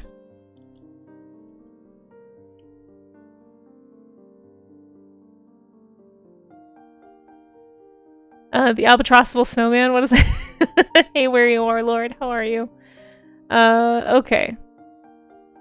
Am I going to stream on my birthday, or am I going to take the day off? Well, I'm not taking any days off this month, so I'm gonna try really hard not to give you guys any more hints on accident. Oh my goodness. Narrows it down to 5 stream days. I already said I'm not streaming on my birthday, did I? Did I say that? Okay, I'm changing the topic. Stop taking notes. Okay, alright. Thank you, Homebody, for that follow. Gosh, wow. What an on-topic thing. What an on-topic thing to say. I'm also a really bad liar, so I'm just gonna not say stuff, because it's really hard for me to... Okay. I could be fibbing. Oh yeah, no, never mind, I take it all back. I'm a great liar. What makes you say it's the 22nd, Miss Art Rules? Chat, we can... Okay, alright, I'm gonna do this draw me animal, and I'm gonna draw this costume, and then we're gonna look at what you guys have drawn. Okay, I'm just ignoring chat, because you guys are sucking me into revealing too much. Casey could also just... Wait. Could also... We don't even know that she has a birthday. Belly button not confirmed. That's true, Book Snail. Very interesting observation. Nor will it ever be confirmed. You're basically only ever going to see me from the shoulders up here, guys. I am not a... I don't like being on camera already as it is. I'm very self-conscious, and just being on camera at all is kind of a miracle, so... Okay, let's do this. So, you saw it on Columbo. Let's see. It's good. Did you spend all your bits on the Saks tax, Marcus? Okay. I'm learning. Yeah, I'm learning. I'm a good learner. Okay.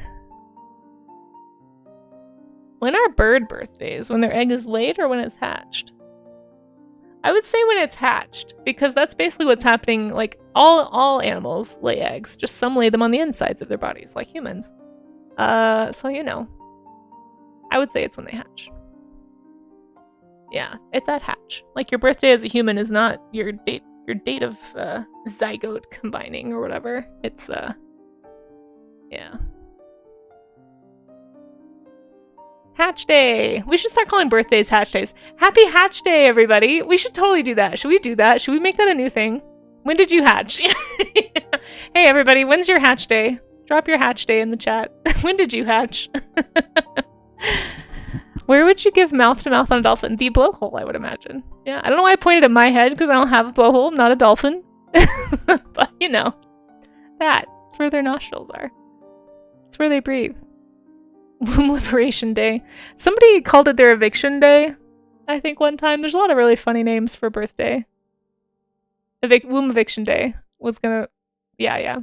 But I do think Hatch Day is funny. You've randomly decided that you want to go back to Colorado for birthday in March. Oh, that's awesome. Casey's Hatch Day is close to the 15th to the 23rd. I don't know how you narrowed that down. How did you arrive at that conclusion? I'm curious. Okay. It's a mystery. Secretly a porpoise in a suit this whole time. Yeah, that's my whole... I'm part of Big Porpoise. That's why Save the Vaquita Day is so important to me. You're on to me. Oh, we have an emote dance party. Okay, let me do the Draw Me an Animal first, and then we'll do the emote dance party. Sorry, Pyro. I totally missed that. Spawn Day. There we go. Did you guys have half day in elementary? Yeah, sometimes half days happen still. That's totally a thing. When I was a teacher, we did half days every once in a while. They were usually for like special events, like on graduation day or like various like holidays, I think. We would have a half day, or like if we had a snow day, we would do a half day. So we always had like a half day schedule that you would follow. I'm 3 vaquitas in a trench coat. Finished character creation. Oh, that's a good one too. Okay, Alabama jumper. I don't know what this is. Alabama jumper. Could be a fish that jumps out of the water. Could be an insect.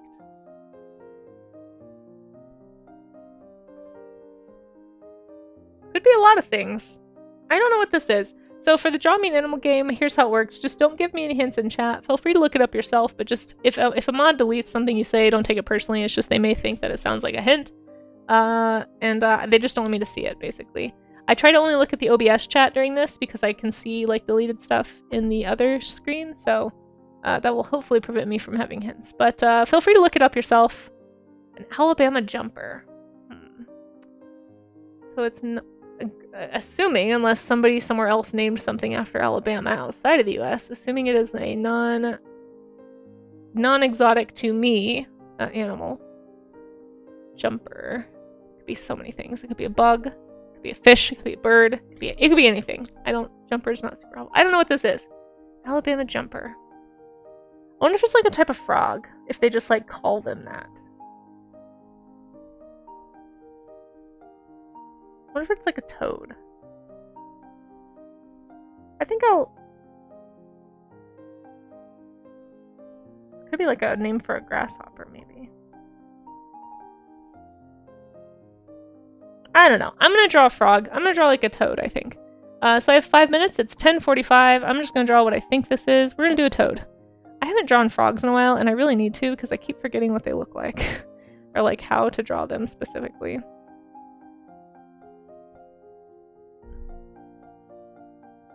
Okay, there's the Alabama jumper. We're gonna say that it's a toad of some kind, or like some type of a froggy, toady critter is my guess, because it has jump in the name, basically.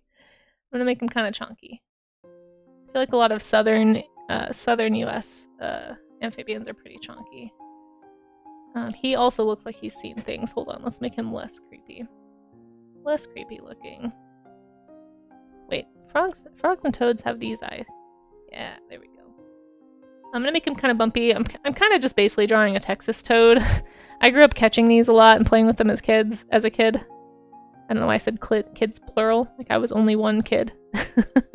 Oh, maybe I have multiple birthdays. You guys don't know. Maybe that was a hint. You guys, it's a hint. I have more than one birthday. I have more than one hatch day. I am 3 porpoises in a trench coat.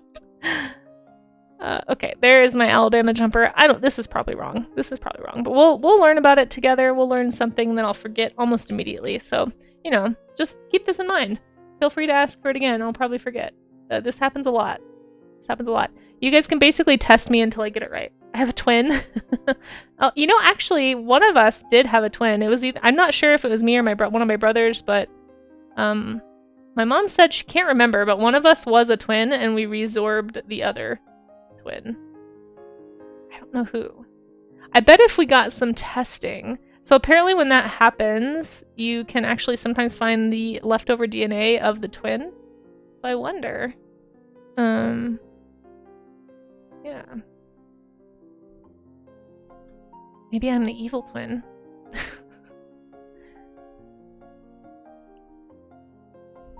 yeah, I don't know. I don't know if that's always the case either with twins. I just think it would be interesting.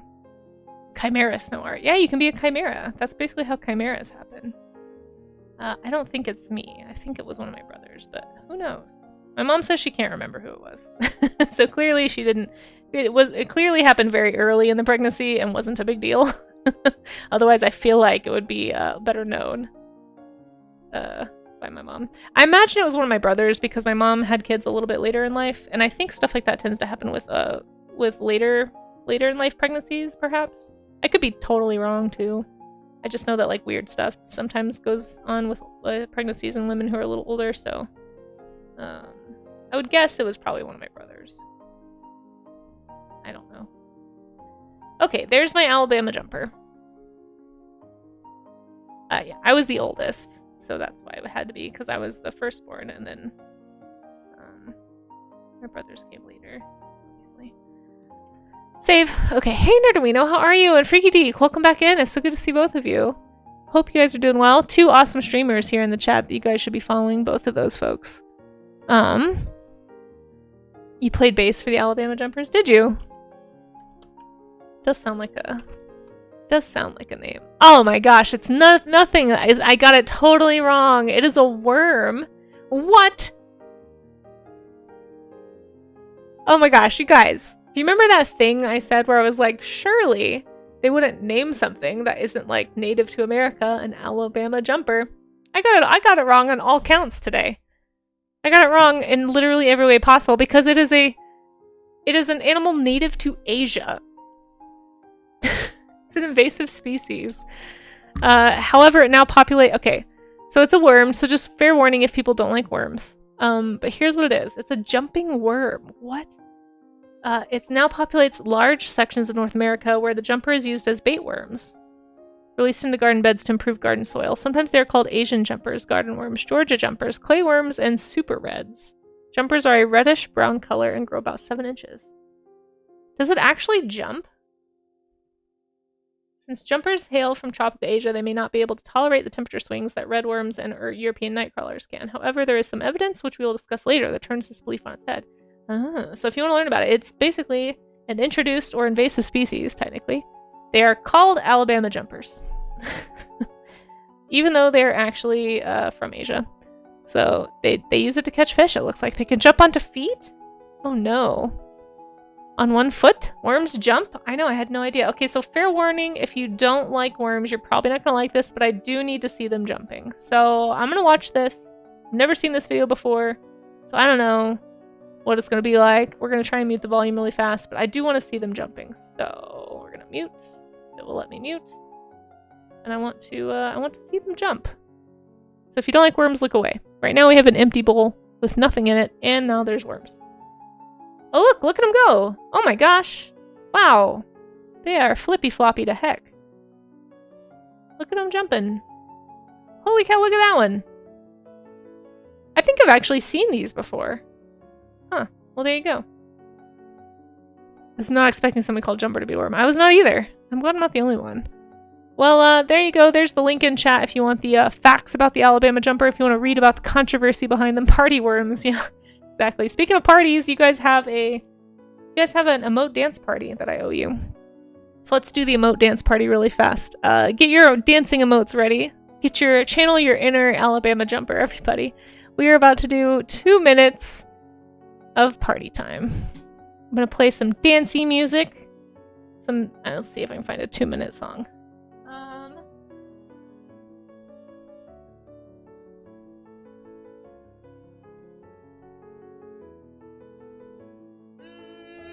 Okay, let's do this one. I think will be good. Maybe? Let me check. Yeah, that sounds dancey.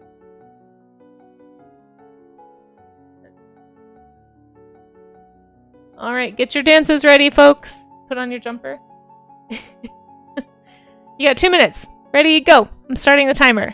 I want to see your dances. Just pretend that I have a really cool overlay that has fire and flailing carnivores, but I want to see all your best dancing emotes. Oh, look at these. Look at these dancing emotes. If anybody has a dancing worm, you get extra points. Does anybody have a dancing worm emote? Non-native, invasive, can jump up to 0.3 meters. Wow. That's crazy. Let's see. We got these. We got some Camp Chaos dance emotes. Oh, we're at a slow spot. Hold on. There it goes. I need more dance emotes, folks. Oh, these are so cute! I'm getting some good ideas, too, from these dance emotes.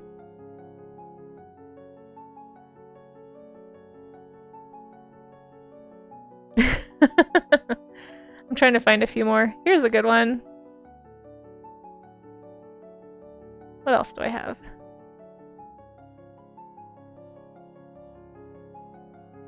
Yeah, thank you for sharing that, Lithium. I did not know.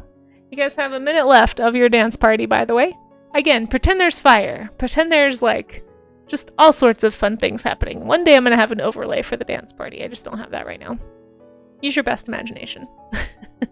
Not your worst imagination, by contrast. Let's see.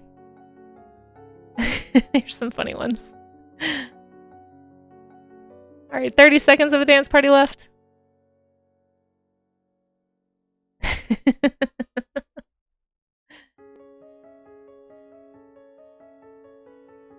Alright.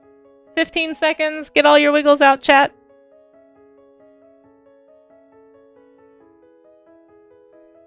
Five seconds.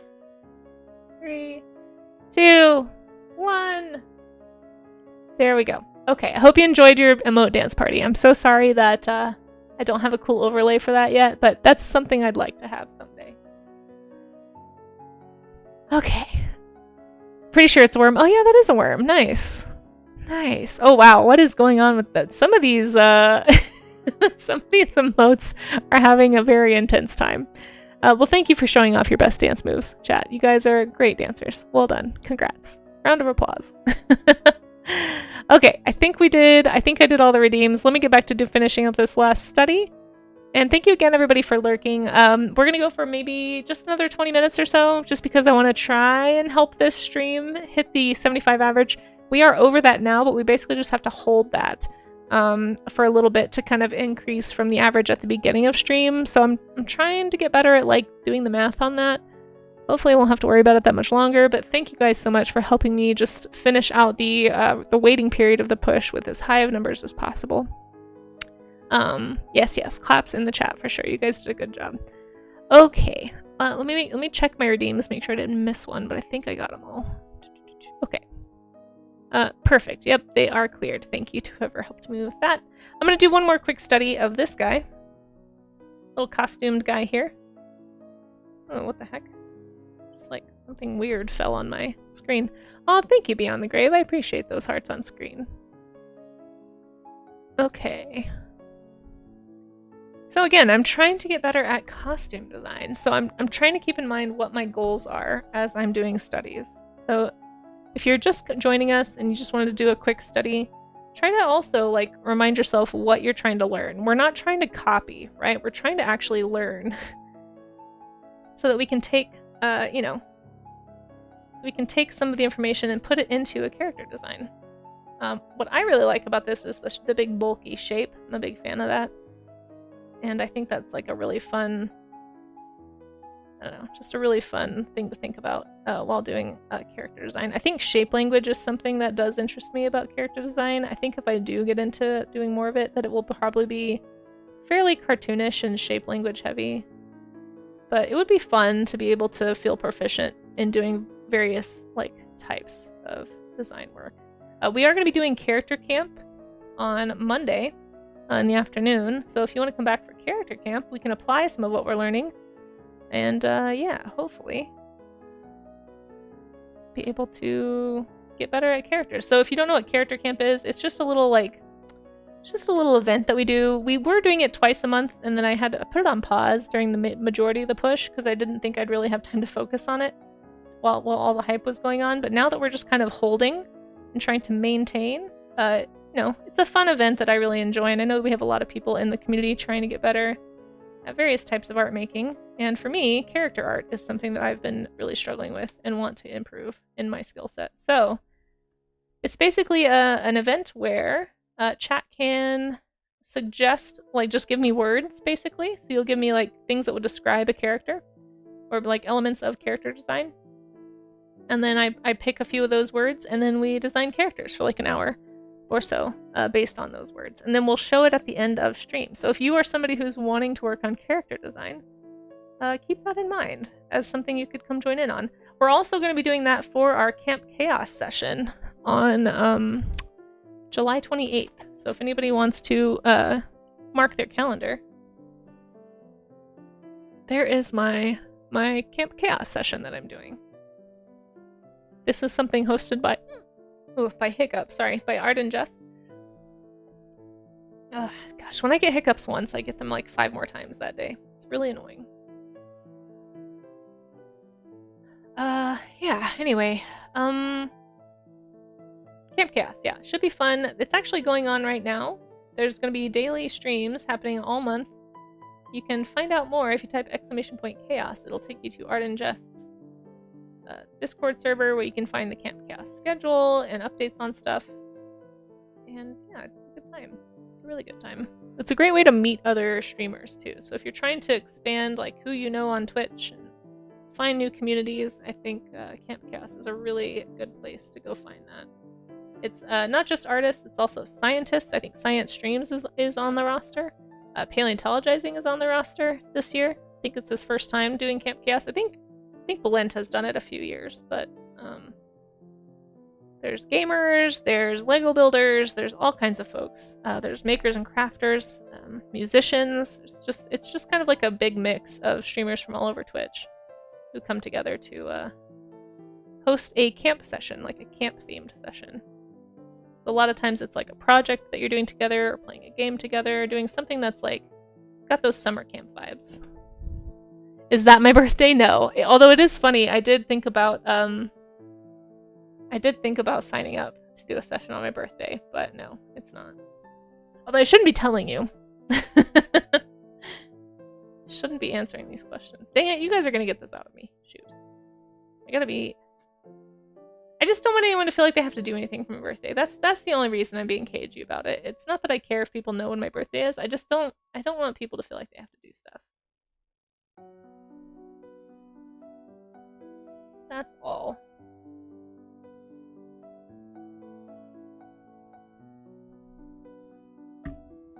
You make your birthday a whole thing. Yeah, some people do. I'm just not one of those people. I don't really celebrate my birthday in my real life. I just don't really do anything for it.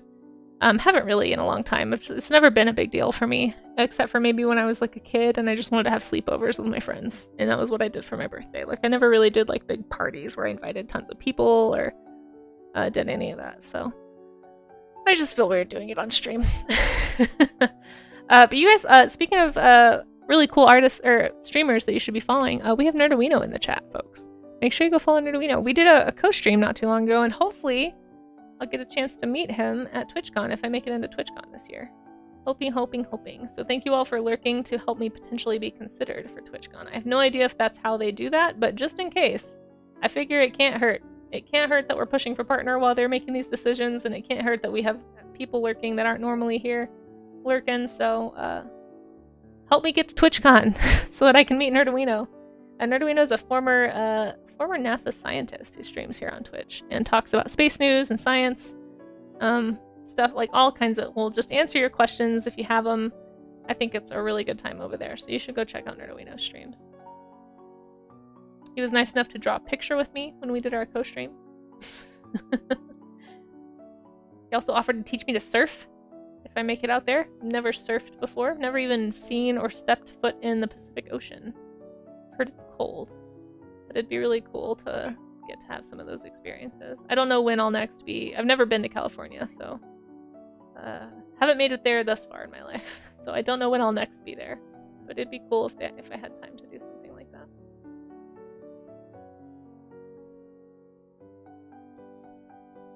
Fingers crossed, yeah, thanks. Yeah, fingers crossed for all of us who are applying to TwitchCon. For anybody, I know there's people who've applied not just for Artist Alley, but people who've applied to do like, you know, events, you know, be kind of like a panelist, all kinds of things, to be like a, you know, a visitor of like somebody that Twitch is like hosting there. So good luck to everybody who's applied for that stuff. And hopefully I'll get to see some of you there. If you're planning on going to TwitchCon, let us know in the chat. I'm curious. What did you think on the years that you've been before? If you've been before, or are you going this year? Who might we meet? I don't know if I'll have an IRL rig. You know, if I do make it to TwitchCon, like I said before, I've got some expenses that are increasing, so I probably am not going to have really much extra cash to invest in doing stuff like that for a little bit, but we'll see. You never know. If I do, I might stream from the con, but if not, there'll be other people streaming from the con for sure. And hopefully we'll get to meet some folks. Casey surfing with a dog would be great content. I don't have a dog. And also, I don't even know if I can surf with myself. I don't think yeah. I don't think that's gonna be a thing. You love celebrating your birthday. It's you usually only hang out with a couple of friends, but you still love it. Really? See, I don't like for me, like, I feel weird making anything about me, I guess. I don't know. Yeah. Like, I never want people to feel obligated to do stuff for me. And so I guess for me, that's why birthdays aren't like a big deal, because I don't know. I don't know, but that's just me.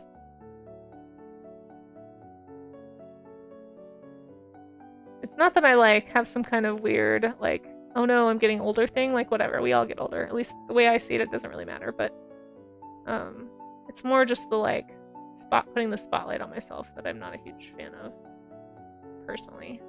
I don't really like the extra attention, or I don't know. It's more just like, again, that I don't want people to feel like they have to do something special just because I was born that day. Ah, why? What did I do? What am I missing in chat? Oh, we're in ads. Oh, thank you, Pyro. I'm sorry. I got caught up contemplating. Yeah, so if you want to stretch with me, we're going to do a stretch. Thank you, Pyro. Sorry. Yeah, Danny usually streams from TwitchCon. There's lots of people who do. I think last year I watched a lot of Danny's, and also Sharp Balloons streamed from TwitchCon too, which I don't think they're going to TwitchCon this year. They might be. Can Darwin surf? Oh, that's a good question. You can borrow Darwin for your dog. Does Darwin surf? Nerdowino? Darwin is Nerdowino's puppers. Okay, so let's go ahead and stretch. If you can hear the sound of my voice, feel free to arch back, push your shoulder blades together, and hold for about 20 seconds or so. We usually do this stretch just to sort of like just unshrimp, right? So we're taking that hunched back posture, and then you're going to overcorrect, like make like an arched back, like C shape, and then push those shoulder blades together, like you're trying to make them touch, and just hold for about 20 to 45 seconds. It's a really good posture stretch. You can also do some wrist rotations, some carpal tunnel, tendonitis stretches, whatever you want to call them, and yeah. Just hold that for about 20 to 45. And the reason that you do that is because going more than 45 seconds could potentially strain something, depending on how hard you're flexing too. But going less than 20 seconds doesn't actually give you enough of a stretch for it to really do much. So that's why that's my target goal. And then after the 20 to 45, I'm just going to unarch my back, right? So I'm going to go from here to here, then relax. And that's just going to kind of straighten you out, basically. He loves the water. You've never tried him on a surfboard? I feel like this is this feels like a scientific proposition, Nerdowino. Perhaps you should take Darwin out and attempt to surf with him. I think you would have to probably like train him to stand on a surfboard, I would imagine. That would be like the main thing. I think we're out of ads, potentially. Sorry, everybody. I totally missed that ads started. Otherwise, I would have given a warning. I apologize for that. But thank you all for sticking it out through the ads. If you did, if not, no worries. But if anyone did stick it out through the ads, that does help support the stream as well. But we should all be back. I'm going to do some final finishing details on this little study, and then we're going to see what you guys have drawn. So again, if anybody is wanting to participate in the art gym, feel free to post your studies in the art gym section of the Discord. If you were doing something from observation, something from reference or physical observation in the real world, that is what is going to count as a study pretty much. It's not just using reference to make an image, it's drawing with the intent of practice or learning. It's like if your end goal was to draw a fan art, or if your end goal was to draw like an OC, that's probably going to belong more in like the art share section than the art gym section. Or potentially if you finished something that you're really proud of, it can go in the monthly art showcase section. But the art gym is supposed to encourage artists to do kind of the less fun stuff, the less imaginative stuff, which is just practicing stuff you're not good at, right? Practicing stuff you haven't done before. Darwin has been to TwitchCon. No way. Darwin is in your ads? What? He's famous? Or do we know your dog is famous? That's crazy. That's cool. I mean, he's Twitch famous, that's for sure. Alright, I'm going to scroll up to... Alright, just get the art gym thing ready. So I'm going to say you've got about 5-10 minutes or so. I'm going to wrap this up with this study, and then we're going to look at what you guys have done. So don't stick around for the show and tell part too. That's a really fun part of the art gym, is getting to see what everybody else did. I just realized I made this arm too short, so I'm going to lengthen the arm slightly.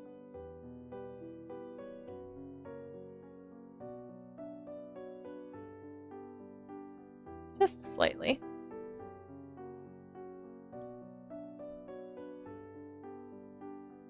Wasn't too short by a lot, but it was a little too short.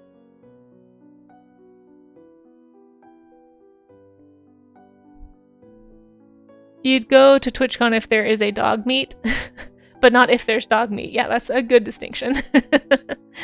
Your previous border collie, Karma, was in some ads. Oh, no way! Darwin is only locally famous. Oh my gosh, that's so cool. Trixie, thank you for the lurk, and thank you for popping in to help. I really do appreciate everybody who's been lurking to help with the push. Yeah, that's the biggest thing I need right now, is just assistance with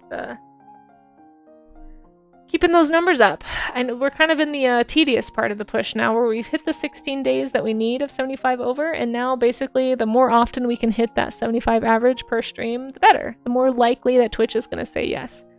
If they see like a really drastic drop-off after those 16 days, they, they might be like, never mind.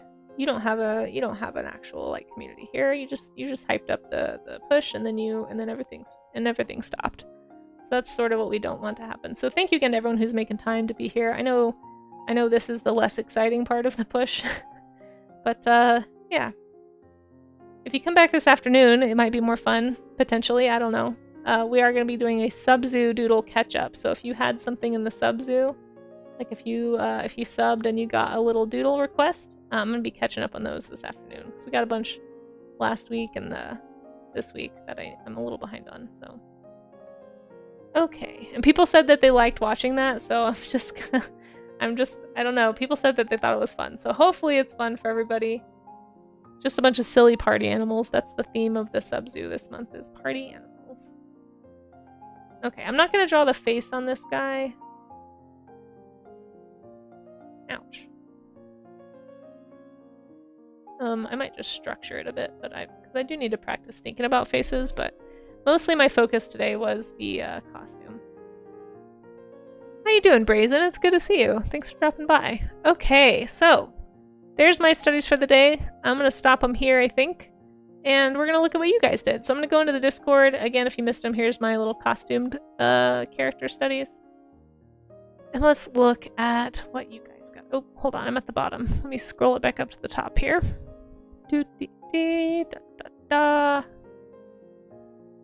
Scrolly, scrolly. Oh my goodness. Who did a thing? Zenith. Oh, thank you for those 3 months of subs and for that streak. No, thank you. Would you like to be in the sub-zoo? If you aren't already, I would love to add you there. Let me find where we're starting. The sub-zoo, like I said, is the party animal sub-zoo this month. We're kind of preemptively celebrating, hopefully. At the very least, we're celebrating getting through the partner push. Like, either way, partner push is being celebrated. But Zenith, if you would like me to add you to the sub-zoo, let me know. I'd be happy to draw you as any kind of critter. I'll probably put a party hat on it, and you can be a party animal. So the way to get into the sub-zoo, the party animal sub-zoo, is to sub or gift a sub to get a drawing. And then basically whoever purchases the sub decides who gets the doodle. Hopefully that makes sense. They can get ticket themselves or they can gift it to someone. And if you gift 5 gift subs at once, you get color for your sub doodle. And then any more than that, we start triggering giveaways. So we eat good tonight. Alright, so Zenith, I'm going to write your name down on the missing animals chart. And then whenever you're ready, just let me know. And I will put a name or like an animal for you to be. If you have one that you'd like to be. It does not have to be a real animal either. And Zenith. Thank you. That's really kind of you. And if you see a question mark by your username here, that means that you have earned a subdoodle, but you have not claimed the subdoodle. So just let me know.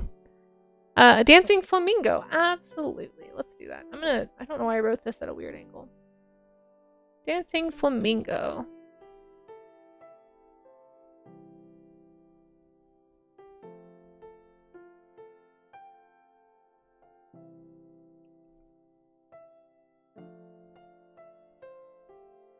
I'm also going to do like a pool party section, I think, of the sub-zoo. My idea was to do like little biomes. I don't know if I'm going to get to it, but I might do like a pool party over here. This will be the dance floor. Over here we've got like the buffet table and the cake and stuff. Just general shenanigans, playing games. I don't know if I'll be able to keep that all consistent, but dancing flamingo it is. Yeah. The tiger looks like Hobbs. It is Hobbs. Yeah, Hobbs is at my sub-zoo party. Yeah, Barboette wanted me to draw Hobbs for their sub-zoo animal. So I'm glad you recognized it, actually, Dan the BC Man. I was a little worried that I didn't draw it correctly. So, makes me feel good. So I'm going to save so I don't forget. And there we are. That's the sub-zoo. Okay, let's get into the Discord and see what you guys got up to.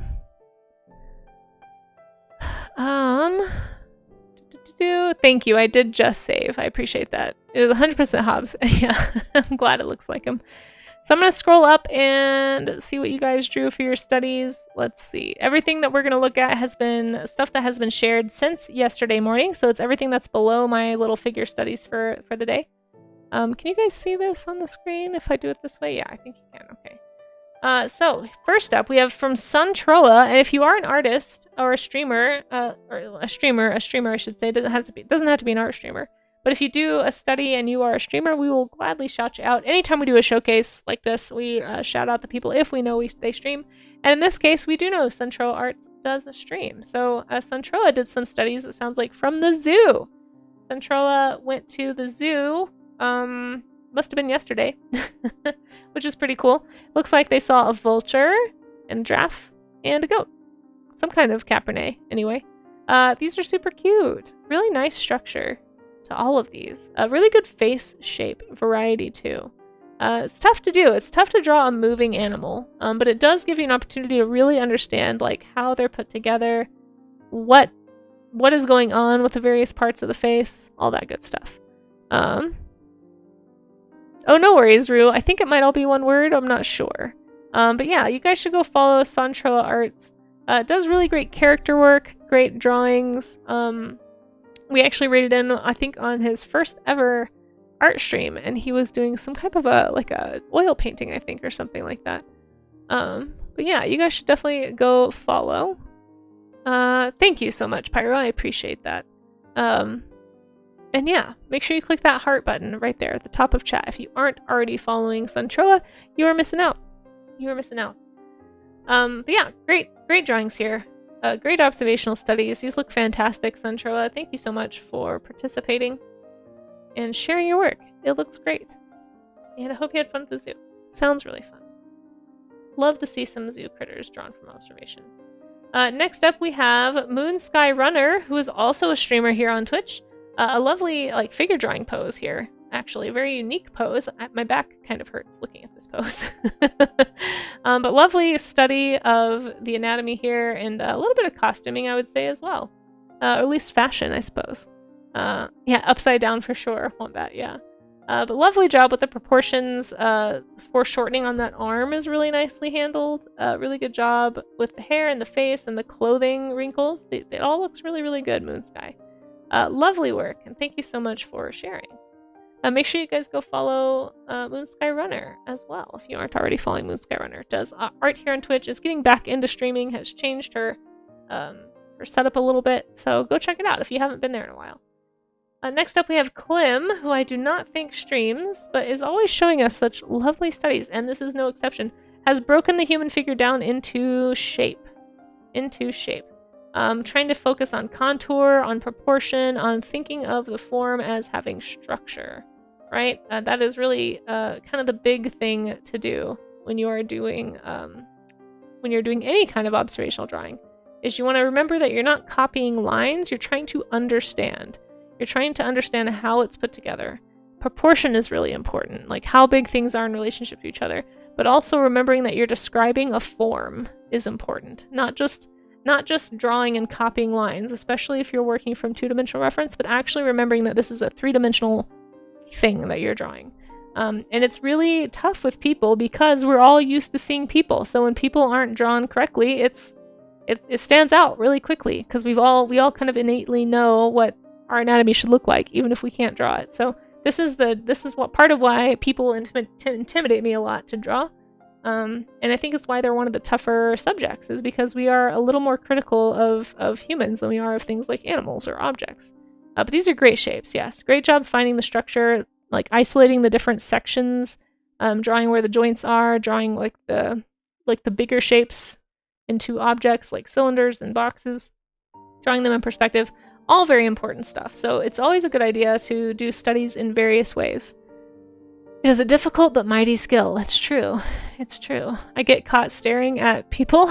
You're just observing human movement. Yeah, I know, right, Rombat? It's easy to do if you're an artist, for sure. You can find yourself in some kind of awkward situations, especially if you're like the type of artist who takes a sketchbook to a coffee shop, for example, and likes to draw people you see. Next up we have Yanni, who says, drawing this made me feel like I ran 10 miles. I'm exhausted. So Yanni has given us the object that they were drawing. So it's always helpful, if you're able to, it's always helpful to show us the reference that you're working from, just so that we can see like what kinds of decisions you were making, like how you were working that observation muscle. You don't have to, but it does help, especially in a situation like this, where it might mislead people into thinking that you're just submitting fan art of something. This looks like a Gundam of some kind. But in fact, you were drawing from observation, and this is not an easy object to draw. Not only do you have to think about proportion, you have to think about like purpose of what these little pieces do, how they move. You have to think about the value. Like there's a lot of really complex shading and value in this because there's so many planes. Like each one of these little objects has like 5 different planes. Not an easy object to draw. And Yanni, if I may say so, I think you nailed it. I think you did a really, really great job. With the planes, with the structure, with the proportion, like something this complex.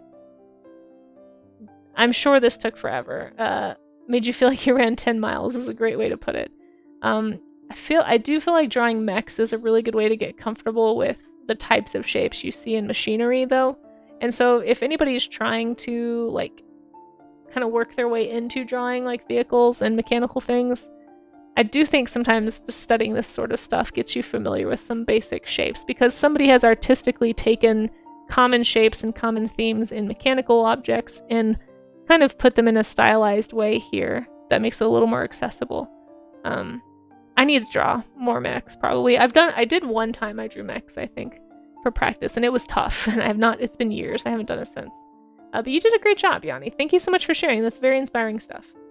And thank you again for sharing the reference object, too, just to help make it clear that this was drawn from observation. Very arduous, I'm sure, observational study. But it looks great. You did a fantastic job. Always need more mechs. We do. I'm terrible at them. I'd like to get better, Oaks. Also, hi, Oaks. Good to see you.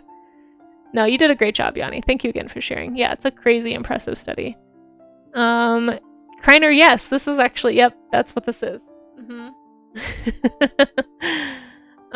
Let's see. Using the mid-tone of the background to your advantage to show off the highlights. That's true. Yeah. Using that toned paper effect and just doing highlights with a little bit of white on top of the gray. It's a good way to go. It's actually a traditional media technique that you use when you do charcoal. You start with toned paper and then you add in your lights and darks with the charcoal. Yeah, it's a good way to observe that stuff too. I hear you have an anatomy study from Miss Art Rules. Very nicely done, Miss Art Rules. Yeah, looks like maybe I'm not sure if these were observationally drawn or if there was a little bit of like maybe assisted drawing here, but it does look like you were trying to study the muscles, which is very important, the attachment. Looks great. Looks really nice. I do need to do more mechanical like parts and such because it will help me understand how to apply them to exactly. Got it. Yeah, no, I can tell. I just couldn't tell if there was maybe some outlining done, but it looks really nice. Thank you for sharing your study, and it's always fun as always to see, always to see people working traditionally. A medical book. Okay, nice. And another one from Miss Art Rules, a very complex pose here with like it looks like maybe a soccer player kind of doing a fancy kick. A lot of foreshortening going on here. This is a tough pose to get right when you're learning anatomy. But good job tackling it. The foreshortening on the body is very, very tough too. That trunk being kind of squashed looking because it's you're only seeing part of it because of the angle. But very, very tough stuff here. Really nice job. Is there a soccer ball?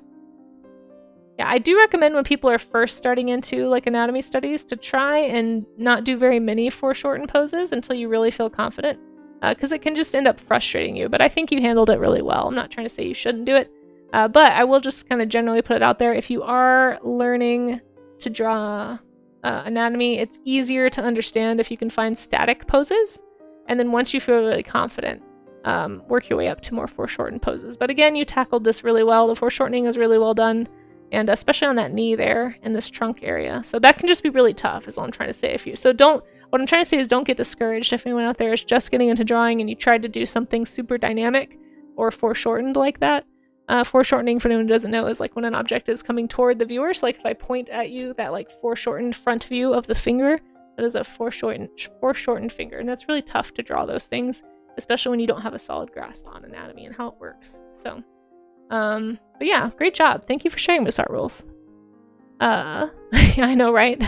So if we all buy some Gundams and then build them, can we write that off on our taxes as reference? I mean, if you're an art business, I would say potentially. I wouldn't go crazy and like just try to build up your Gundam, collection and then write them all off as reference, because they might catch on to that and be like, no, you can't do that. But I've definitely bought some artistic models before and been like, yeah, that was and it was a business expense. Like I bought them for the purposes of study. So I mean, that's kind of up to your own discretion, I think. I'm not here for tax advice. I want to be really clear. This is not tax advice. Talk to your CPA. But I personally would be wary of that. And I know you're just joking, but you never know. It's the internet. Things get taken out of context really easily, so I just gotta be careful. Am I understanding correctly when I hear that things like mecha are good starting points? I would say, yeah, not a tax pro. I would say observational drawing is where you should start in general, Avocado. I don't know how your brain works. For me, mechanical stuff is pretty complex, and my brain gets really overwhelmed, even now, and I've been drawing for a long time. So I personally wouldn't recommend a beginner artist start with mecha. No. Yanni has been drawing for a long time, and Yanni is very proficient at a lot of things. And so I would say that, like, once you have a basic foundational understanding of more simple forms, that's when you should branch into the more complex ones. So just like what I was saying with Miss Art Rules' piece, like, I would recommend, like, beginner artist. I would recommend doing more static poses of simple everyday objects. Things like studying value, studying shape, studying even just, like, the basic idea of what makes something three-dimensional, studying form. Work your way up from the basics first. And then when you feel really, really confident about that and you feel like you can do that stuff on your own, that's when you can start branching out. That's the nicest way ever. But no, I wasn't calling you old, Yanni. I have no idea how old you are. I just know that you've been drawing for a long time. I don't think that makes... Listen. Most people who are artists just never stop drawing. So for a lot of people, that means you've been drawing since you were like 4. That doesn't necessarily mean you're old. Yeah, Drawbox is really good. If you want to start out learning the foundational basics of drawing, I would honestly recommend something like Draw a Box, or finding some really good like foundational art tutorials. There are some good books out there. I'm happy to recommend some if you need, but yeah, I would not, as a beginner artist, I would not jump straight into mech. Parts of a Gundam, yeah, maybe. So like, if you want to get better at like vehicle design or mechanical art, I would say maybe find parts of a machine to study, like maybe wheels on a car, study tire treads, study like, you know, the shape of a fender maybe, or like, you know, working into pieces, but just tackling a whole Gundam, I would definitely not recommend for a beginner. I don't even recommend that for like a moderate artist. I certainly avoid it because I'm terrified, but I probably should be drawing. What I'm trying to say is, because I want to get better at design stuff, like I want to get better at character design, vehicle design, creature design, studying something like a Gundam at this stage in my career would be helpful for me, is what I'm trying to say. So let's move on to Amaze. I know we kind of glanced at it for a second, but this is from Amazing Fan 15, our wonderful mod. He also streams here on Twitch. Really nice costume study here. Really, really good structure to this. It just looks extremely planted. Like the perspective in all of this is really good. When I say perspective lines, what I mean is like our eye line is about here at the thigh in this photo. There does appear to be a little bit of tiny amount of foreshortening here. But like you can see, like basically your eye line would be like a straight line across it, and then all the lines above or below would be slightly warped. So you can see how here's that straight line, and then it starts to, all these like horizontal lines start to kind of arch at a perspective angle above, and then they kind of are concave below that line. So really nice job with the perspective on this drawing. And the form is great. So if you guys aren't following Amaze, click that heart button. It does great comic work, character design, animation, all on Twitch. Really, really nice. You drew the body on a layer underneath and the outfit on top. That's a good way to do it. Robotech had simple robot designs. Yeah, I just don't know enough about mech stuff to even know where to start. Even if you're advanced, you have to make sure you stretch first. Exactly, Yanni. And that's part of why I like the gym metaphor for art skill. Is like, even if you are a pro athlete, you don't just jump up and do a marathon, right? You stretch and you train, and that's part of what we're trying to do here at the art gym, is break things down into their basic shapes. Do the study, do the practice, try and get better, and we're doing it together. We're all just kind of acknowledging that we're struggling together, and I appreciate you guys not only drawing with me, but just hanging out with me and making sure that I do studies, because I definitely have done, hands down, have done more studies since starting the art gym stream series than I've ever done in my life at this point, like collectively. So thank you guys for the accountability, because I do need it. And it just helps me to like have a set aside time to do those things. So thanks for being here. Let's see. Yes, draw a box. You were taught that using a circle, drawing a line to refer to where it's facing, and then drawing where the eyes are going to be. Yes, so you can do like a structured thing like that. That's a really great way to learn how to think about form. But you have to understand how a sphere works and how perspective on a sphere works before you're going to understand how to do that in a drawing. Does that make sense? Yeah. Yeah, avocado. There's a great book I actually have behind me that I can grab. If you remind me at the end of stream, I can show you. It's like a very good like beginner to advanced. It's probably a little more moderate to advanced for artists, but I think it does go over a lot of beginner stuff in the beginning of the book. The Scott Robinson book.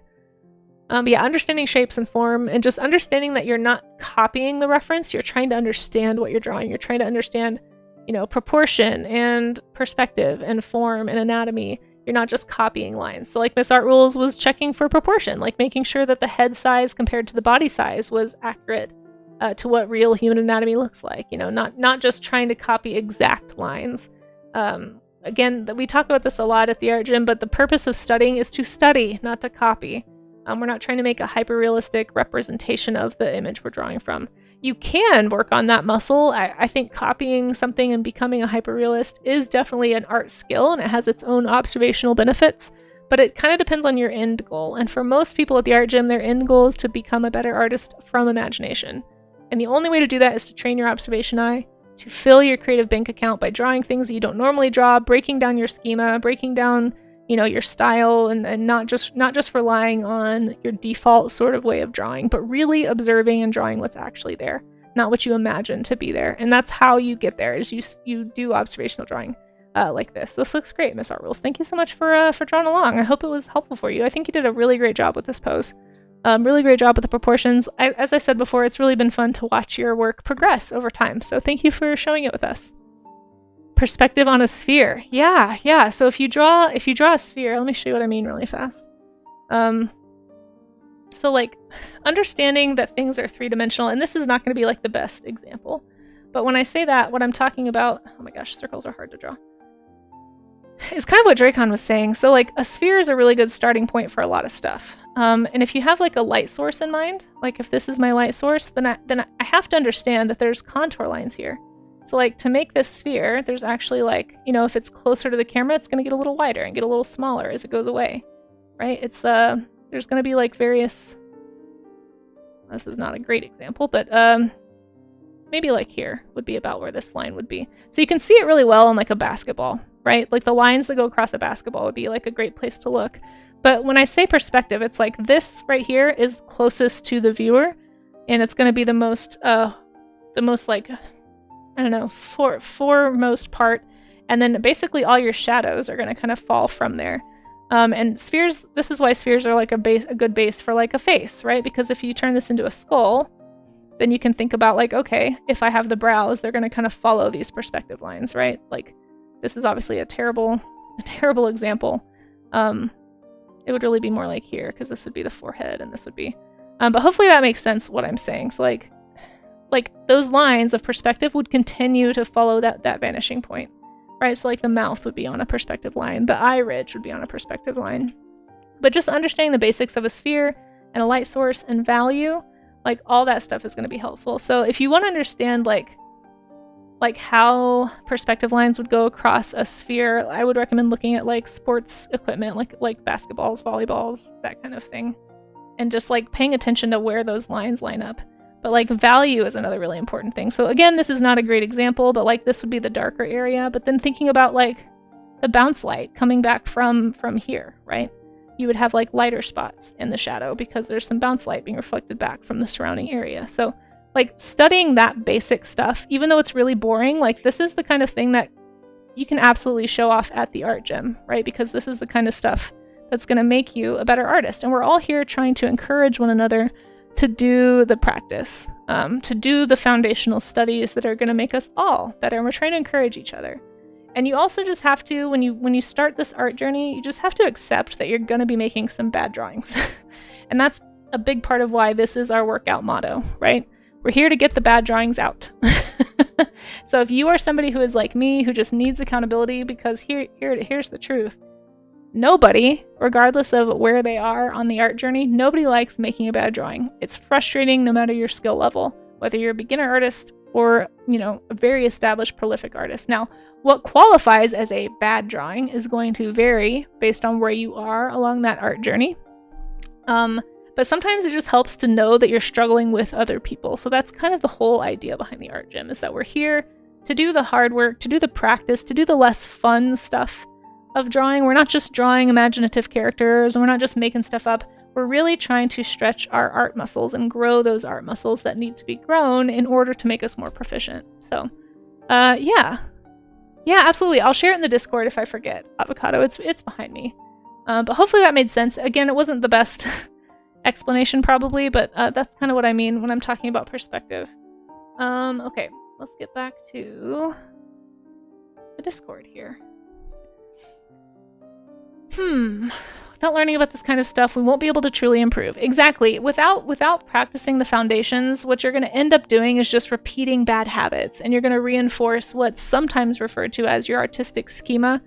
This is more of like a child development, like art term, and I feel like sometimes I don't do the best job explaining what a schema is, but basically your schematic drawing is kind of like your basic visual. You're not really, it's like visual symbol making, and it's like various stages of artistic development that you go through. And as you get older, you kind of exit the symbolic stage and you enter into more of the the abstract thought and problem solving. It gets way more advanced, but a lot of people stop at the symbolic schematic stage with their art progress. This is the people who are like, all I can draw is a stick figure. I can't draw at all.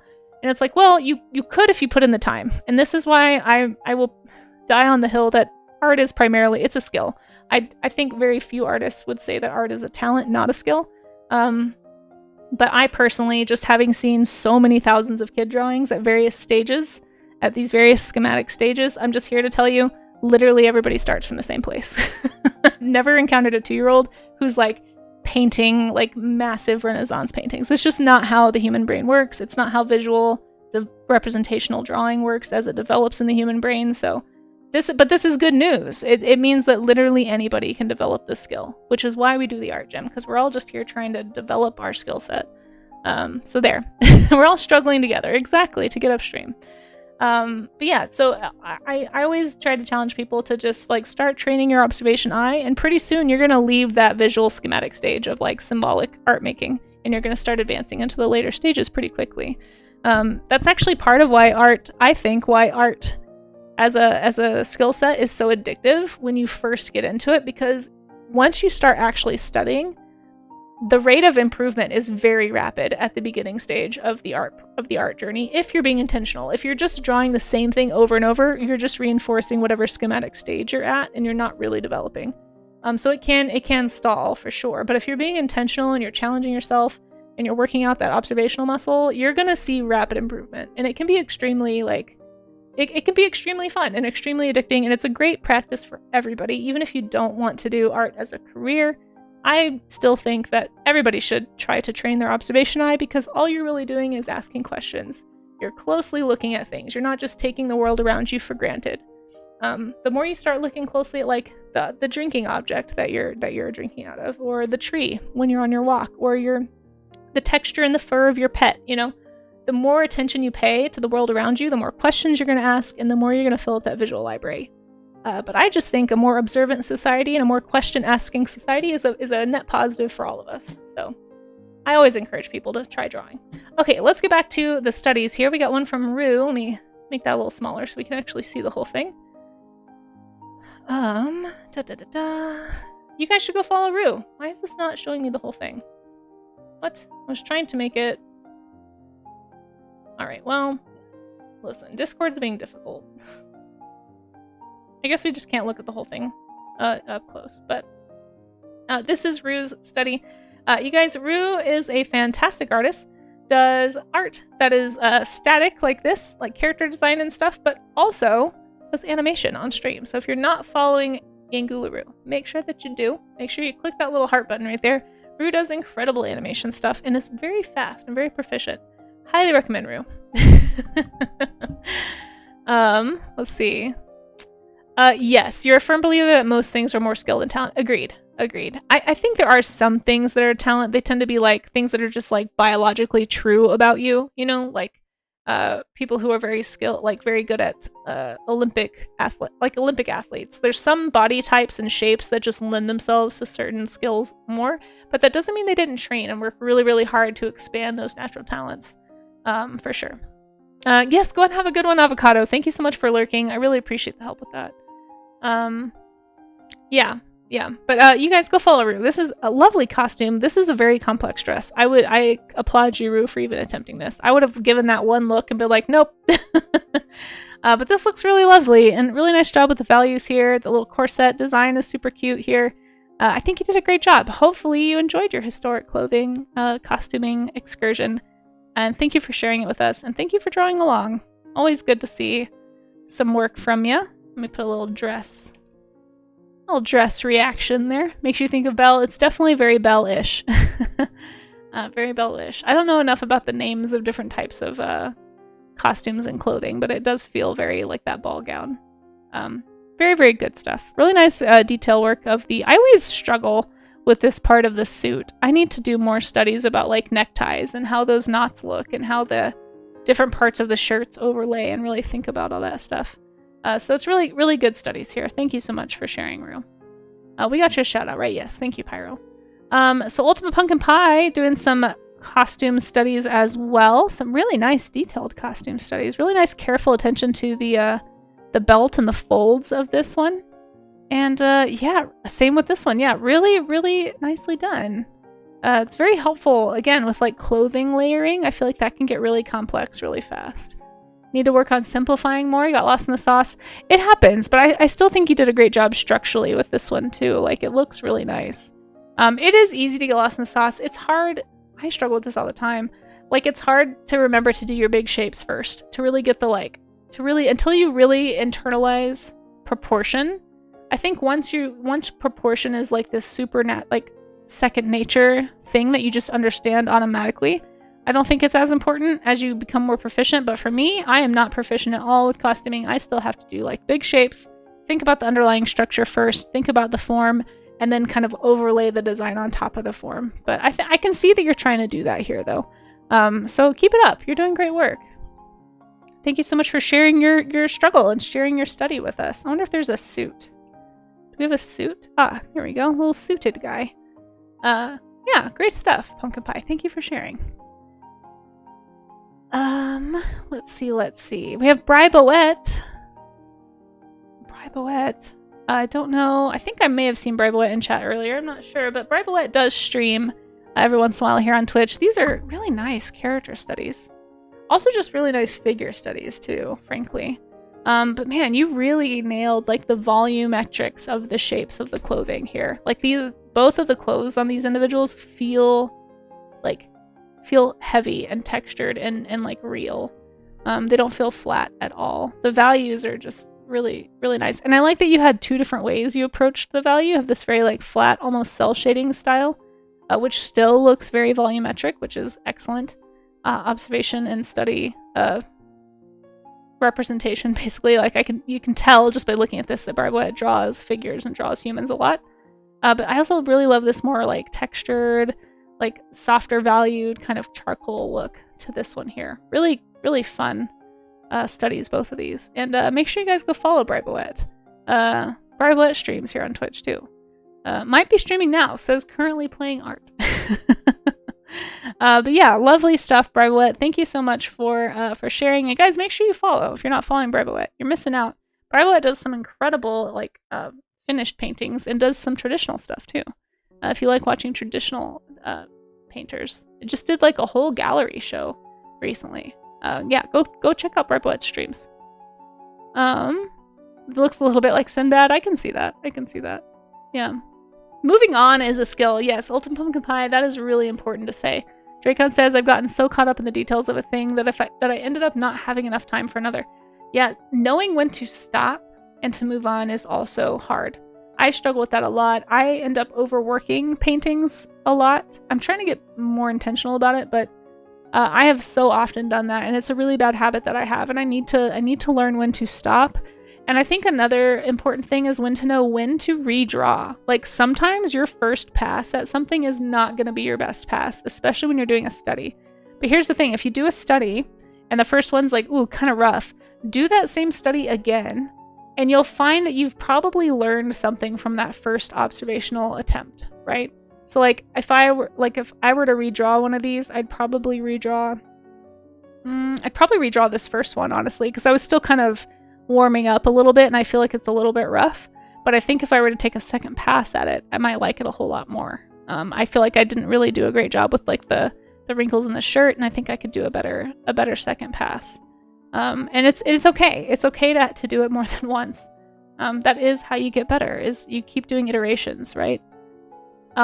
And then when you get into character design work, it's like designing a character and then redesigning it a few times, like trying different styles of clothing, different like variations on the costume. It becomes a very important skill to know when to stop and do another drawing. And it just takes time. Like, I'm still getting there too, so don't feel bad. These took longer than anticipated. It's interesting how much detail in a robe-like design when you get... Yeah, well, it's all those folds, right? It's all of the clothing folds. It's the fabric layering, especially right here. Like, there's a lot of fabric here. And just like the way the thing drapes is really important to pay attention to. Very good studies though. And I can actually, like, I think this one was first probably, right? Or am I mistaken? Because this one looks... It almost feels like you learned from the first one, like I was just saying, and unless I'm just totally off base here, which I could be, because I don't know what order you did these in. But this looks like you feel a little more comfortable. Maybe it's just the style of fabric too, but this feels a lot more comfortable than the first one, which I think is telling, you know. But these look great, Dracon. Thank you so much for sharing, and great job getting the structure. The one on the top is first. Okay, that's what I figured. There's just like a feeling of it that feels like, okay, I did one pass, and now I'm going to do a similar one, but a little bit different, and see what I can continue to learn. So I think you're on the right track. Like, just the fact that you can see the progression just between these two is good. It's a good sign. Keep it up. Don't stop. Great job with the proportions, and really nice attention to detail with the way that the fabric is draping. I can tell that you're really trying to draw what is actually there and not just making up lines, and that's going to be a huge step in the right direction for you. Yes, the trick is getting the proportions first, getting those big shapes and kind of laying out the form before you jump into the actual fabric. Yep, it's hard not to, because like this looks like a lot of fun to draw. Like I love a drapey fabric. I love that kind of stuff, and so it's really easy to want to hop into that too soon, but then you can end up with proportional issues if you didn't work out the proportions ahead of time. Yep, but that's all just part of the learning process, and that's okay. Thank you for drawing and struggling along with us. I appreciate you. All right, next up is another one from Miss Art Rules. Miss Art Rules, you did a lot of studies today. I don't know who El Chavo is, but this looks great. This looks great. Fun little expressive pose here too. Just a little jaunty walk, it seems like. But yeah, nice job actually differentiating the different types of fabrics. I can see you really trying to work out how the fabric is falling, like what the body is doing to make the fabric do certain things. Keep it up, Miss Art Rules. Keep it up. Yeah, doing good stuff. Here we have one from Artie Gob. Couple of characters. Very nice. It looks like, I think I know both of these reference pictures. I recognize both of these. Some nice character costume studies from Artie. Really nice job paying attention to proportion. And yeah, just nailing down like the different layers of this. This is a very layered, if I'm remembering the right reference picture, this is an extremely layered costume that you attempted here. And I see that you actually got into a little bit of portraiture as well, which is nice. I'm too intimidated by that. But nice job on the details of the props too, like the weapon here, the glasses, the hood. Like it's just all the little details make up the differences as far as like doing some storytelling with characters. So I hope it was helpful for you, Artie. Yeah, that's okay. That's what that folder is there for. It's there to inspire. So I'm glad that it was helpful. Thank you so much for drawing along. Then you don't know how it drapes properly because you don't know what... Yes. So that's why it's so important. So what Dracon is saying is really important. You don't know how it drapes properly because you don't know how what's under the fabric is meant to be structured, which is very important when drawing. Yes. Which is why I did figure drawing yesterday before doing clothing today, because I needed a refresher of like, okay, human anatomy, human structure. Like I don't draw people enough. It's a huge weakness of mine, and I know I need to do more. And so these warm-ups, like doing figure studies yesterday and costumes today, it's helping me to kind of break those bad habits of just not studying human stuff enough. But yeah, understanding like the human form is going to help you know how the clothing is falling. It's going to help you interpret the reference. Now, again, this is a great time to talk about how, if you are able to, just a little plug for life drawing classes, guys. If you want to get better at character art, if you want to get better at drawing your own characters, drawing your OCs, drawing fan art even, if you want to get better at doing anything like that, I cannot recommend enough. If you haven't heard me say this before, you're going to hear it a lot around here. Cannot recommend enough taking a life drawing class. Going and drawing a real human, a living, breathing, moving, existing human in the three-dimensional world in front of you is going to fast track your ability to draw your own characters, to draw from imagination, because when you're drawing from a flat two-dimensional reference, I say it all the time, but what you can easily do on accident is copy versus study. You can easily find the implied line between the edge of the clothing and the background. That implies a line because it's in flattened. It's a two-dimensional flattened image. You're always going to learn more from drawing from life. So just keep that in mind if you are new to the art journey and you're not sure where to start. You do need to keep in mind that you are going to struggle. It's hard, and you're going to feel like every drawing you make is bad. But they say it takes 1,000 bad drawings to make a good drawing. So just know every bad drawing you make brings you one step closer to proficiency. So if you're able to push through and to keep it up and to keep training that observation eye, learning how to interpret the three-dimensional world and turning it into a two-dimensional drawing, hugely helpful for learning how to actually interpret flat reference. Like, the only reason you might, depending on where you are in your art journey, you might be like, gosh, I wish I could do, this type of a drawing. But the only reason I'm able to look at this reference and kind of figure out what I'm actually drawing and make it look three-dimensional is because I've spent time observing three-dimensional people, observing three-dimensional objects. You can, but it's just very hard to kind of, I guess, manifest that ability without having done the legwork and the hard, frustrating observational drawing. So if you're somebody who, like me, for a long time, like, avoids or avoided, I am rambling a lot today, but I feel like it's good. Yeah, it's all like on topic art stuff. Try to resist the urge to avoid because it's hard. It's a very human thing to do, but try to put yourself in a situation where even if you can't afford a life drawing class, go sit in a coffee shop, draw some people who are working on their laptops, go to a library, draw some people studying, try to be discreet so you don't feel like a weirdo, like just staring at someone. But you'd be surprised. It's really easy to do in environments like that. When people are focused, they're not paying attention to you. And I really, really highly recommend doing gesture studies from people in the real world, not just from a book, not just from the internet, not just from an image, but actually from life. That is going to make you a better artist faster. So there's my little rant about that. Definitely got to do it if this is something you really want to get better at. But Artie Gob, you're doing great.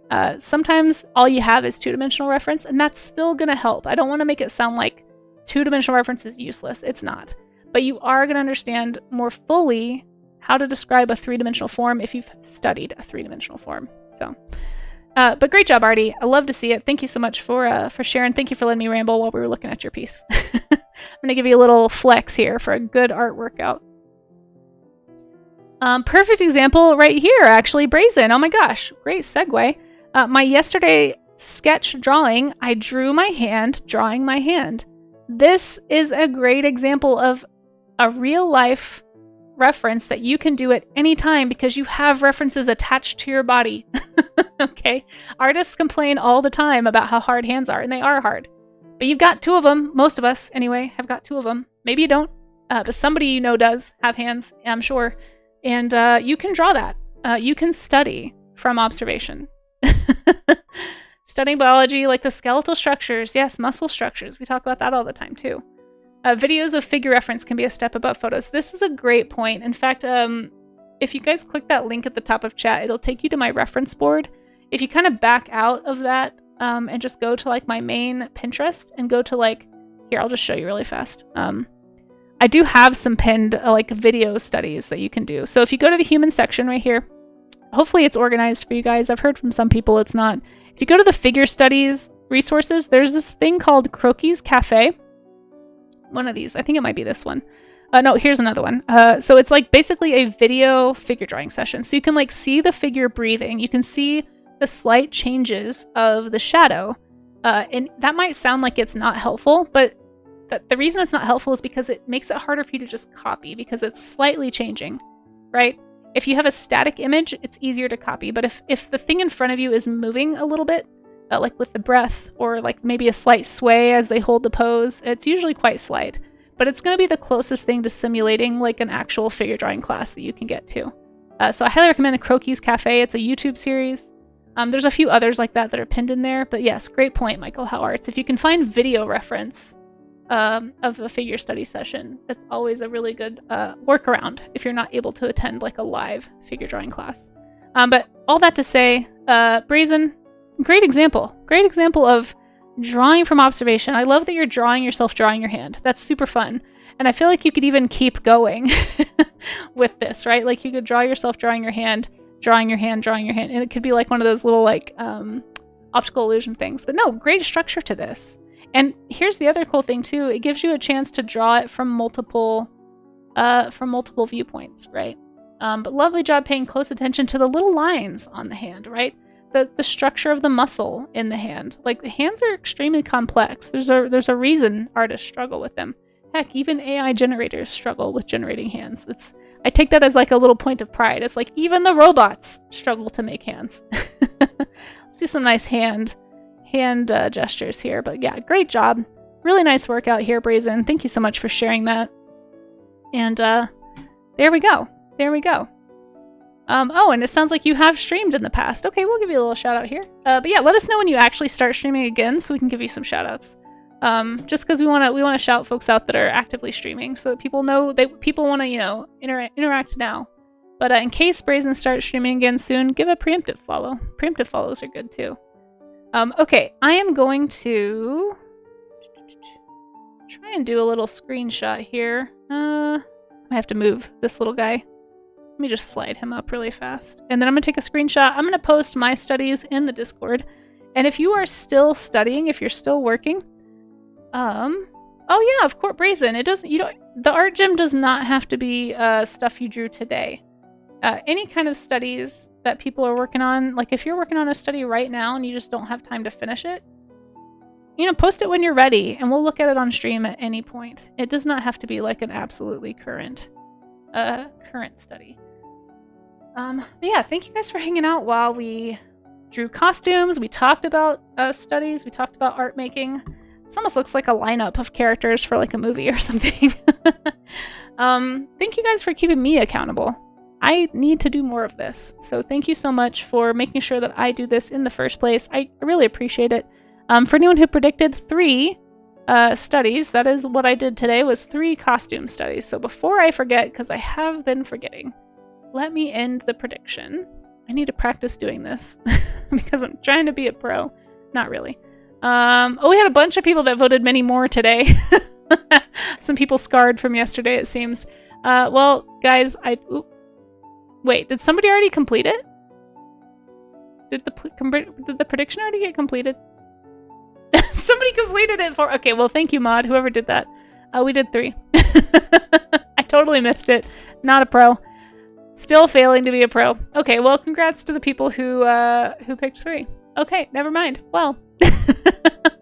Wombat, at the beginning of stream, when we do the art gym studies, we do a prediction to see how many studies you think I will do on stream. And then it's just like a way to earn some more channel points or have something to spend your channel points on kind of thing. It's just a little game.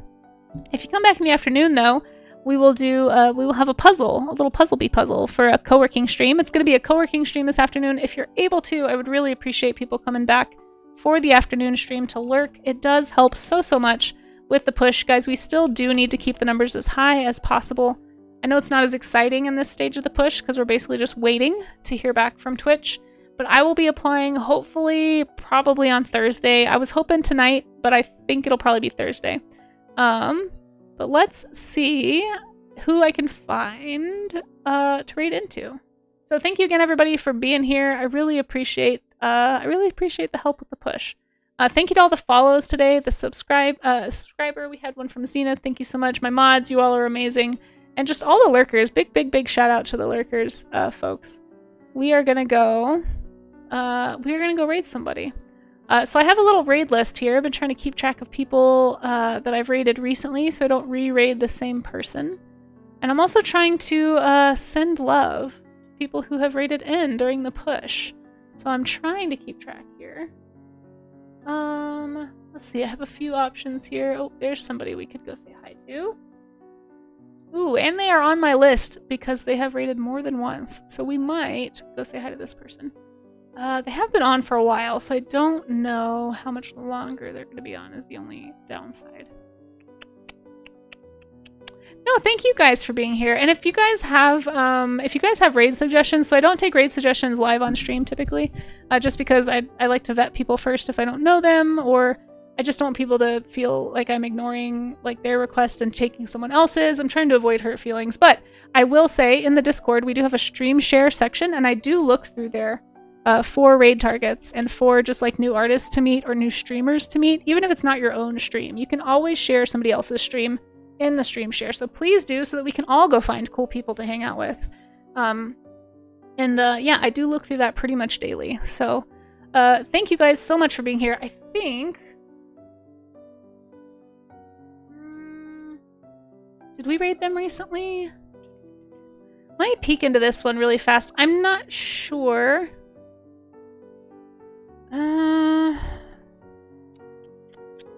I don't think we've rated them. I will say I've lurked on this person a couple of times, and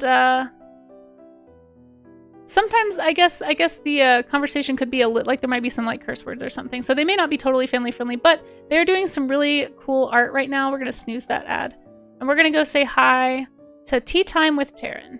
Tea Time with Taryn. They've rated us a couple of times during the push, and I really appreciate that support. So let's go return some love. Please don't go anywhere. Let's bring a nice big raid to go say hello. They're doing a very, very cute, I think it's a commission, very cute painting, a traditional painting. If you want to come visit a traditional artist with me, stick around. Also, sticking it out through a raid will get you more channel points, and it will secure those numbers for the final Twitch calculation for me. So let's go say hi to Tea Time with Taryn. I'll be back on at 4 p.m., so in about 4 hours, guys, I'll be back. I got some stuff I gotta go do between streams, but I really appreciate you guys being here and holding the line with these numbers. And I'll see you over at Tea Time with Taryn's, okay? And, oh, if I didn't already post this, here are my socials. I think a Discord just got posted, but if you want to follow me anywhere, follows are free, as they say, and it's a great way to support artists and just make our day, honestly, any of us. So, I'll see you over there, guys, in just a few minutes, okay? And if not, I'll catch you later today.